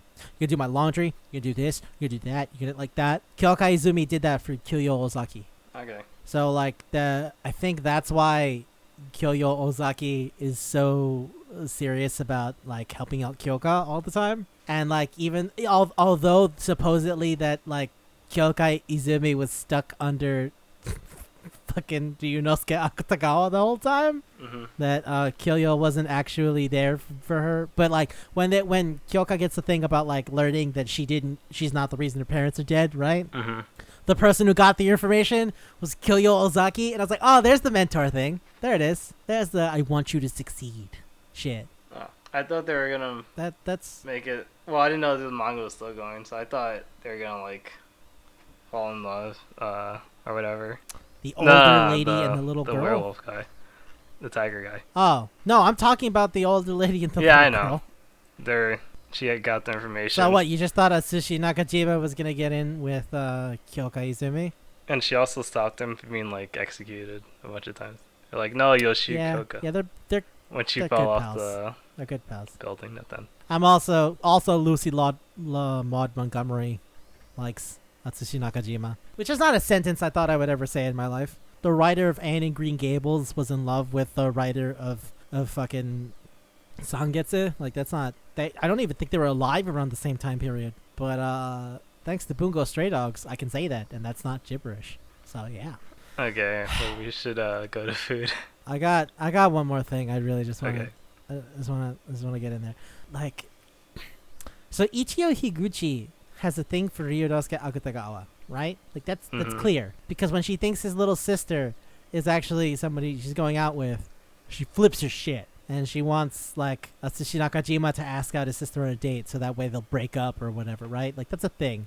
Yeah. Here's the thing: Ichio Higuchi is like a massively important figure in Japanese literature. Jusanya is like an incredibly important story. She has her fucking face on money. That's how big a deal she is. Here's my question: what the fuck is her power? She never uses it. She has one, right? Presumably, because if she's a big deal writer, she has one. Why the fuck would John Steinbeck have one and then she wouldn't? And I just wonder where if that's ever gonna be a thing. Also, Kata Tayama is a hikikomori, and it's because of his power. And his powers, and that's real fucking rough for the man who created the I novel. Also, in real life, Kata Tayama was friends with Kyoyo Ozaki and then was like, please help me get into writing, and Kyoyo Ozaki was too busy with his actual student, Kyoka Izumi, so he never fucking helped him out. So like, in the lore of Bungo Stray Dogs, what does that mean? Did Kata Tayama go out with Kyoyo Ozaki? Because Kyoyo Ozaki's a woman at this point, right? And Kata Tayama watches the whole world from his room with his power named Futon, which is the reason the I-novel exists. And like, does that mean Guy de Maupassant is gonna be a thing? Or like, I don't know, man. I don't know. I'd like it if he was a thing. I like his stories. And so did Tayama, so like, I don't know. But like, that's it. It's a thing. I don't know. I'm wondering if that's the thing. Because if Andre Gide is here as big boss, like, who fucking cares? You know, you can just throw anyone in. I don't know, man. Like, but is that like gonna be a thing? Do you think that could be a thing? I don't know. You could pick anybody, right? Like Herman Melville is here to summon Moby Dick as a ghost whale. So like, I don't know. Maybe. Seems like it's not real restraint. There's nobody over his shoulder going, yo, maybe don't. Cause like he made Motojiro Kaiji a fucking bomber with lemon-shaped bombs. So like, really. Yeah, Doppoku Nikida's wife be a suicide bomber. So like, why not, right? Question. So since you weren't gonna know who Natsume Soseki is, how did you feel when he turned into the cat? When he came from the cat? I was like, oh, that's stupid. Why would he do that? Why was he the cat? Why was he that important? Why was the cat the most important thing ever? Why would you just mention him right now? And why did he make the villain explode? You could just do that. Okay. Yeah, I don't even know what that one's about. Maybe Natsume Soseki's the ultimate powerful because Natsume Soseki's such an important literary figure. And it's like, of course he's the strongest man ever. But my favorite is still Osamu Dazai. I was basically guessing he's just God. Mm-hmm. Sort of, maybe. As far as writing is concerned in Japan, basically. A cat named Mi-chan.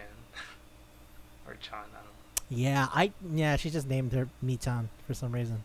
That really is Waga. Like when he turns into the person, I fucking fell out of my chair because in the after it goes Natsume Soseki, I was like, wait, and then the big old fucking kanji was Waga hai wa neko de aru, and I was like, oh, there it is. That's the joke. You got me. Shit, I wouldn't have never expected that. I mean, like, and there's that part where, like, all those, yeah, it's alright. Oh. There's that part where Sakunosuke Oda is sitting down and reading the book, right? And Natsume Soseki goes, like, maybe don't kill people, right? Mm-hmm. And he's, like, he's like, oh, I've been rereading these books over and over and over again. He's like, oh, I like them. And then, like, he tells Osamu Dazai, oh, yeah, fucking, that guy came and gave me the third, he's telling Andre Gide. It's like, yeah, eventually I got the third part of the book, and it's like, did you like it? Yeah, but there were some pages missing from the end. It's like, what did he tell me? What did he tell you? It was like, oh, be a writer. Give up on murder. That's why I don't kill people anymore, right? Yeah. I'm pretty sure that he was reading Kokoro, which is Natsume Soseki's, like, I would argue, one of his better known books. It was written in 3 parts. So, like, it was like 3 separate books. A lot like fucking Ivan Goncharov's. But, like, it was explicitly still one idea.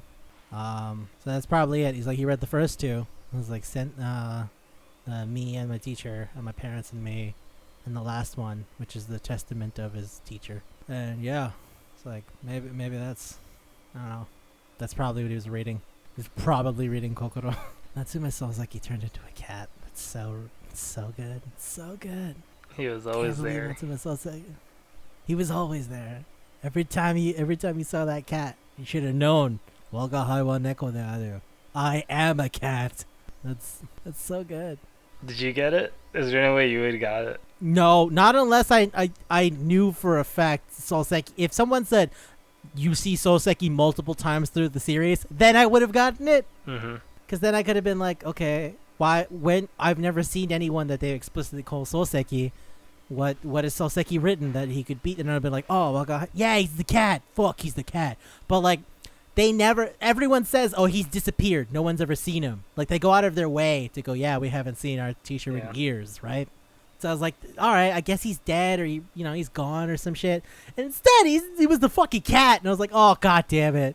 Oh, I am a cat. Yeah, I'm a cat. That makes that makes some a lot more sense now. Fuck. So yeah. All right, now I'm done. I'm fucking done. I just Food wanna time, say man. the part when Oh, go the ahead, please. Russian crime and punishment guy, when he sent out the like three Dostoevsky. trucks and then the Fuck. other random people, and Daz's just like, no, I wouldn't do that. No, I wouldn't do that. No, that's the guy. I know that's the guy. That was dumb. I love that at the end the real victory was because Francis Scott Key Fitzgerald helped.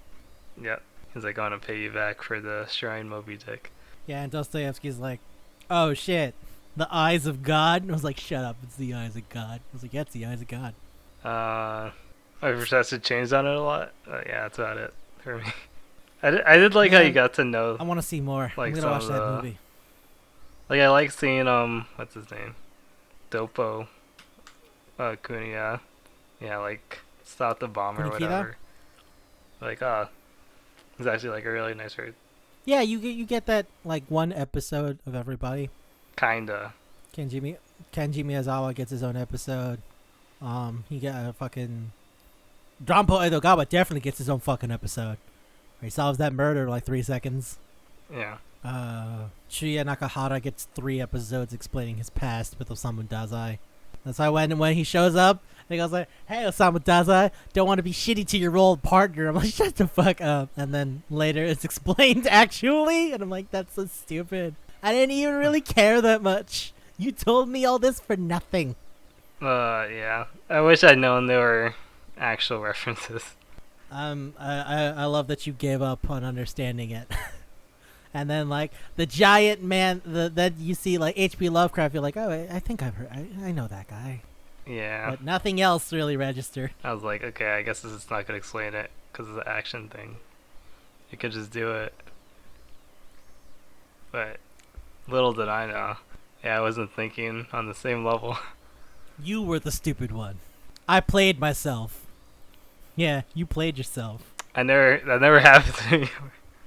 Well, maybe it did, but I can't think. Alright. I can't think about it. I don't know every time that happened. This is a new experience? Does this Yeah, feel like it's a new like- experience where you're just like, oh fuck, really? Fuck. I gotta say, I'm really happy I was here to experience it with you.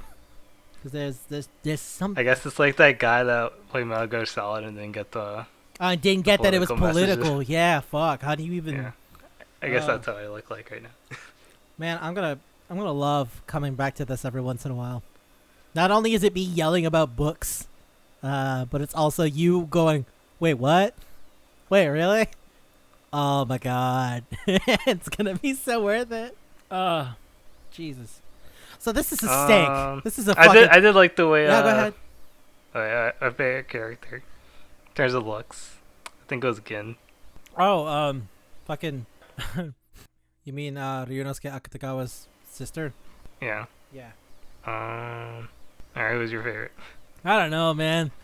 I don't know. This is so much to pick from, you know? I think the goofiest was Dude, for me, it's... I guess I like Dazai. Yeah, Osamu Dazai's great. Probably because I was forced to like Dazai since they literally showed him being great all the time. But Rampo Odagawa's great too. Yeah.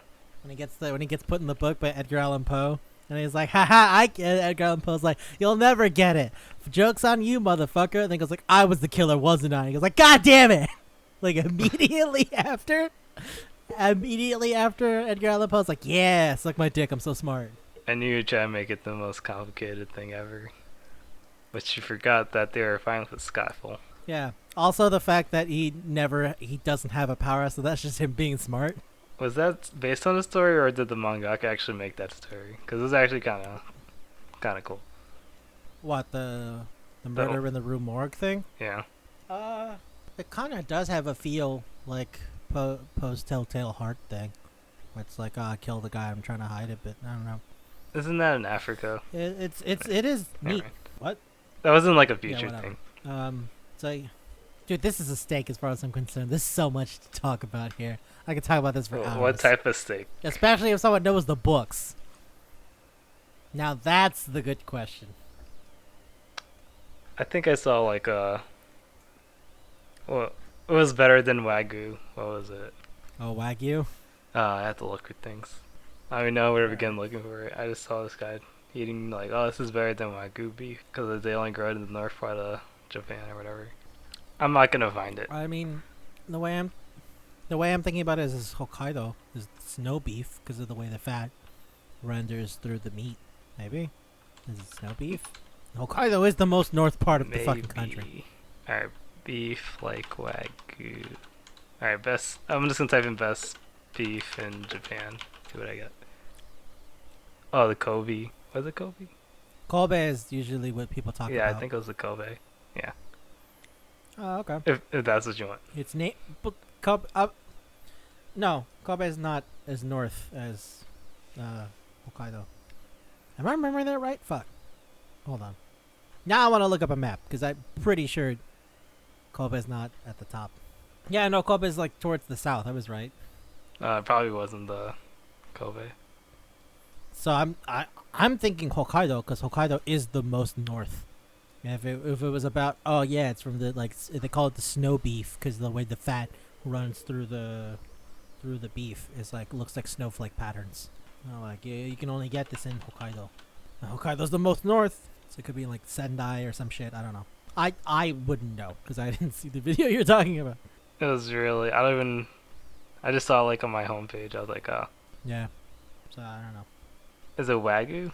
Wagyu is just a general kind of cow. So like the place where you get it from Matsuzaki is the thing. Sake. Oh, Matsuzake.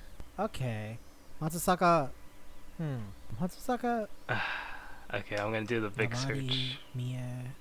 No, hold on. I'm just trying to remember where it is. I think it's by Nagoya and Osaka, so that doesn't. Because it's in Mie, isn't it? Isn't Matsusaka in Mie? If it's in Mie, then it's like right next to Nara and Kyoto. So like that's not.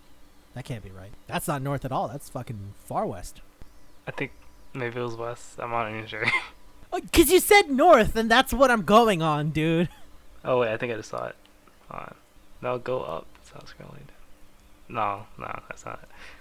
I'm legit looking for a needle and a hazel. Wait, no, it's Justin while cooking. God damn it. I'm not even sure. I think it might have been a long time ago. Well, fuck, dude. I don't know what to tell you then. Like, the most expensive beef I can think of is like, I don't know, Miyazaki? AF5 Miyazaki? I think that's like fucking 1500 for prime rib. I mean, I'm just saying what my suggestion is. Okay. I'm just trying to figure out what we're talking about. And by the way, Miyazaki would have been the most south. It would have been like not too far away from Okinawa. Like real talk. It's all the way down there. Close to Korea and Fukuoka. Like okay. So Oh, here's okay, the I thing, found though. it. Oh what?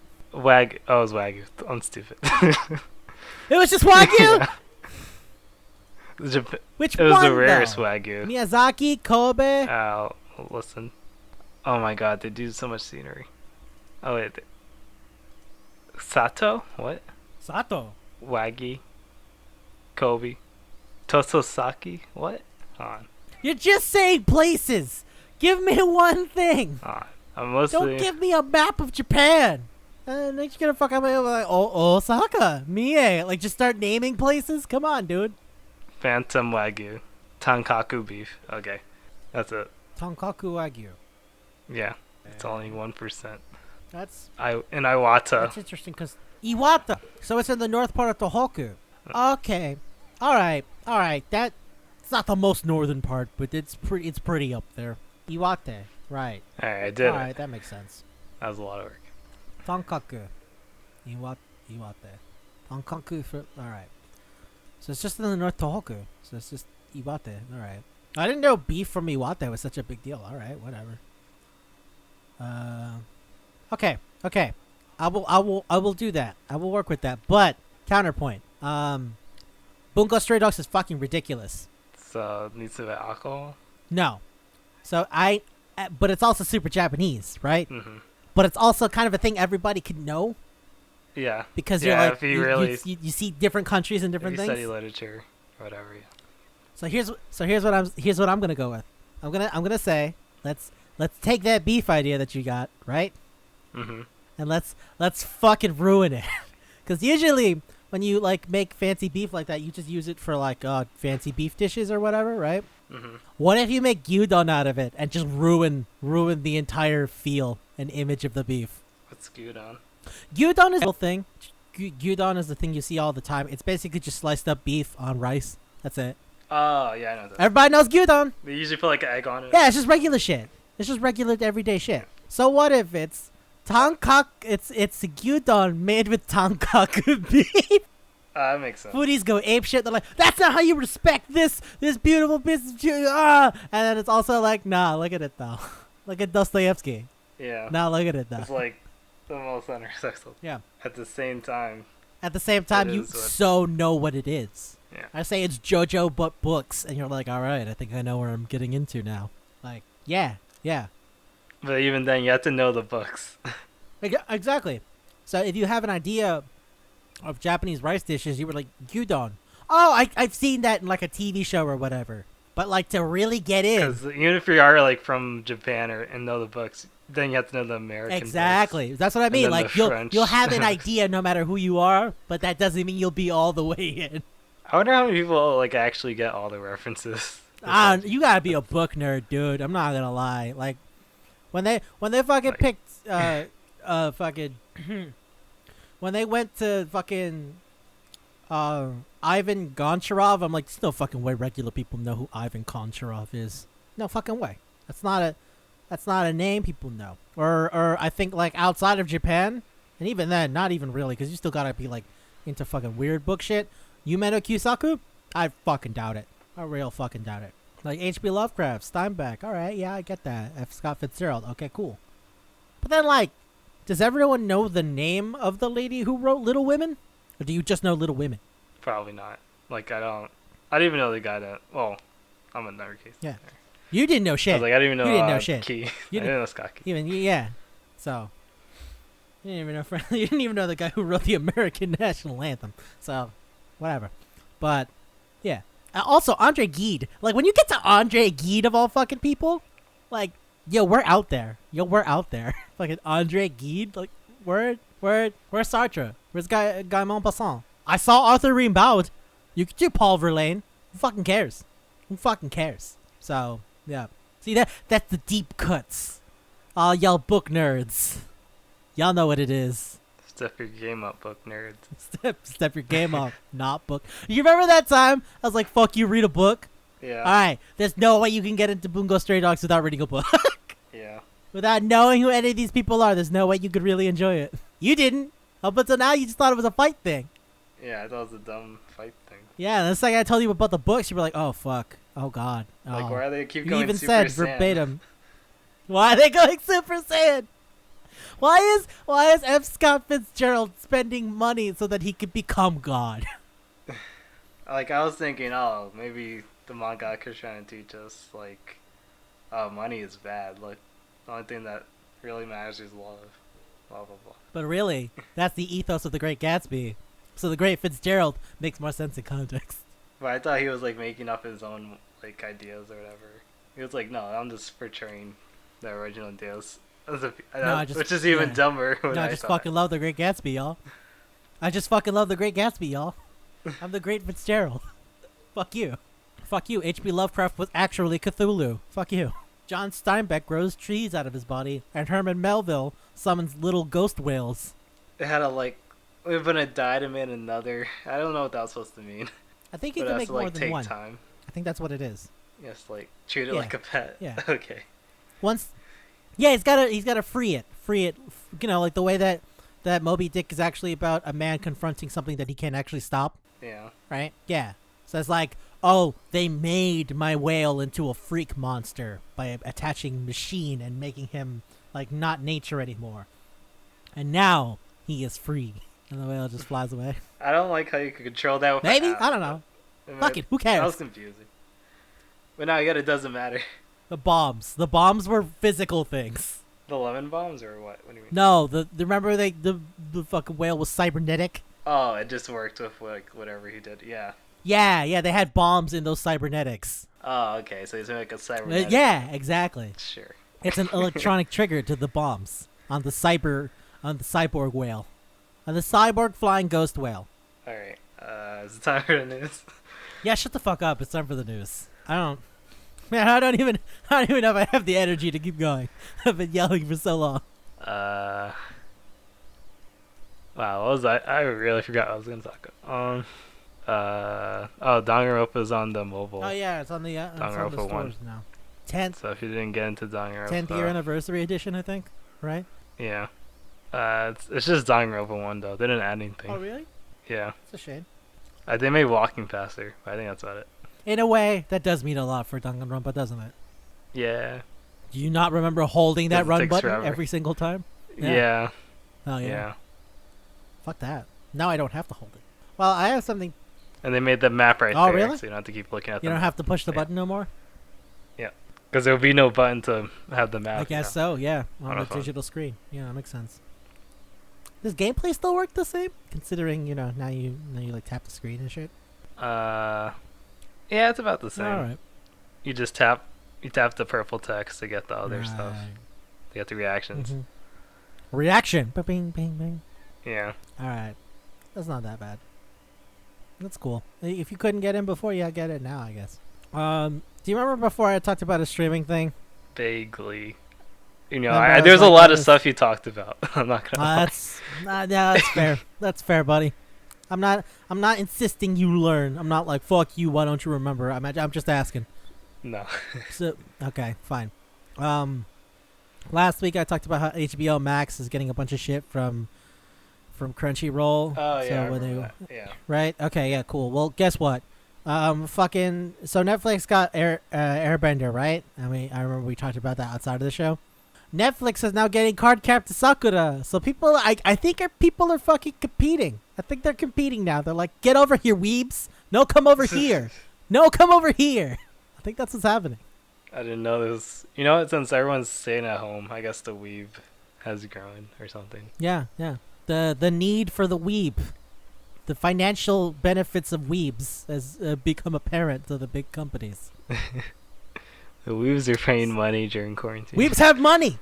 Weebs have you can now do what the Bishojo figure company has known for decades. Weebs have money.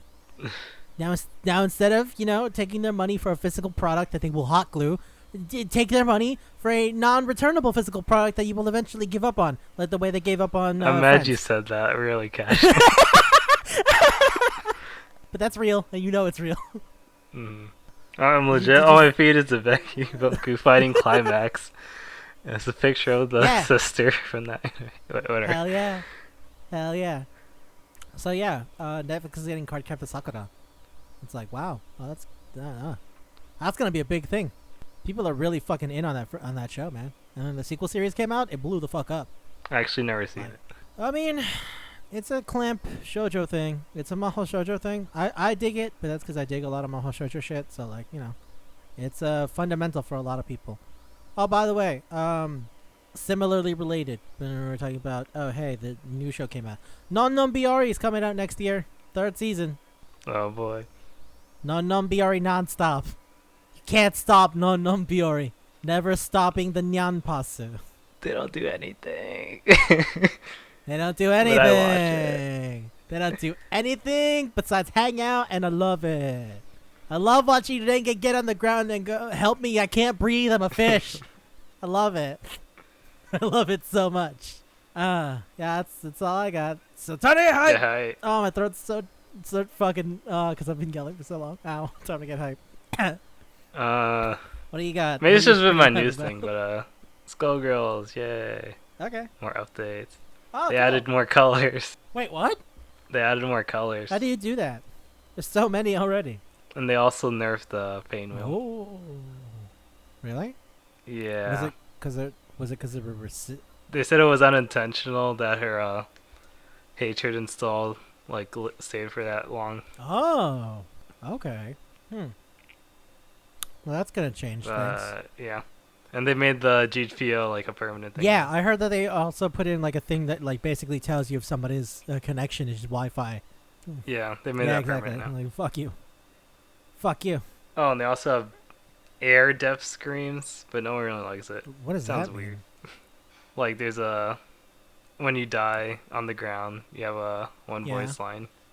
Like Valentine says, like I'll get you Right, next right, time, right. No, whatever. I get that.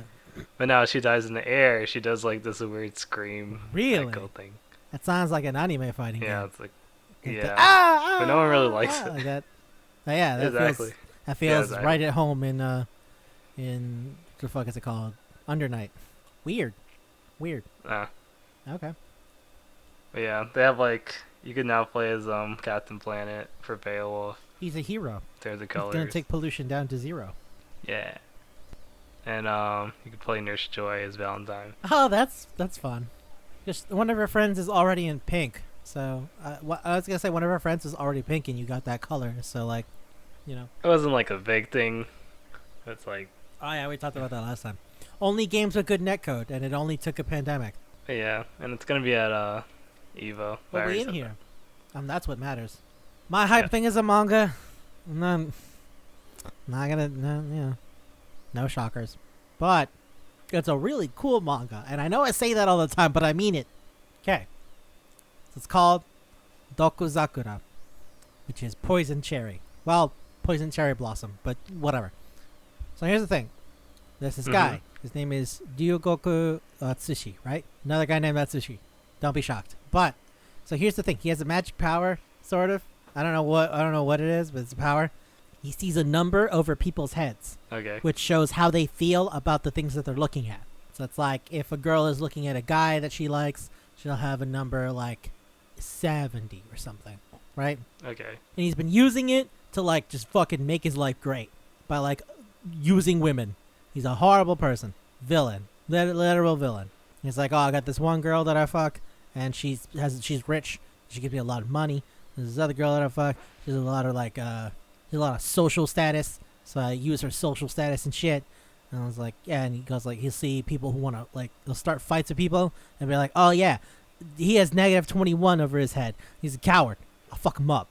Ah! And then the guy goes like, and runs away. And he totally knows what the numbers mean. He's like, I finally understood 0 means they don't care. Girls who have at least 70 will fuck me. Girls who have 90 are going to try to marry me. People who have like negative numbers get pissed. -70, they're going to fuck me up. -90, they're going to try to kill me. And it's like, he's just kind of like living his life, taking advantage of people and shit, right? And then one day, he's like hanging out with this, he gets a phone call, and it's like, huh, that's super weird. I haven't heard this voice in forever. It's the voice of a girl that he knew back when he was a kid. And it's like, holy fuck, where are you? Oh god, I'm scared. And it's like, then he goes outside, and he sees a girl, and her number is like fucking, what, 100 million? 10 billion? Some shit like that. And he goes like, oh god, no. And it's the girl that's super in love with him. It's like, oh, is this a yandere thing? And well, yeah. It's only like 1 volume in, and it's fucking nuts. By the 3rd chapter, it's like, oh, guess what? I have a power too. It's like, what's that? Wait, what's going on? Oh god, no. How'd you get in my house? So it's a horror thing. That's cool. I dig that. Hold on a second. So it's a horror thing. So that's what's called Poison Cherry Blossom. The girl's name is Sakura. So Poison Sakura. Yeah. It's yeah, flower is beautiful, but it's poisoned. So so yeah, double meaning there. Flower. But yeah, I'm really Poison. into it. It's bad for you. Yeah, you understood that. You're not always lost. I believe in you. I got that I believe in reference. You knew that H.P. Lovecraft I feel meant like something. I'm always lost. That's gotta count for something. Yeah, probably. We're like John Not enough. Steinbeck, and you're like, I know that name. I don't know why I know That that would give me name. a failing grade if it was a test. like a D minus.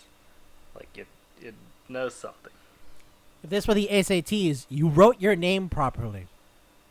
That's what, 1100 1100. or 800? No, the maximum is 1600. It's like 100. Oh yeah, they lowered it. Before it was like 24. That was when we went to high school. It was originally 16. They put it up to 24. Then they brought it back to the normal 16. Yeah. So yeah, I guess that's it for Manga Palate. If you're here, I hope you get it. I hope you get all those book references. I get it now. Not you. I mean the listener. Oh, yeah. I hope you guys get they it. don't come. I hope they don't come in going like, "What the fuck? What was that?" I hope they don't come in like you. Is what I'm saying. Well, they're here. They probably get it. But I mean, if you guys are Yeah. here, you guys get it. Yeah, if you're here, you get it. We talked over each other on that one because we both knew where this was going. Yeah, but if you're here, you get it. Yeah. You guys get it. So Bye. you get it. Bye.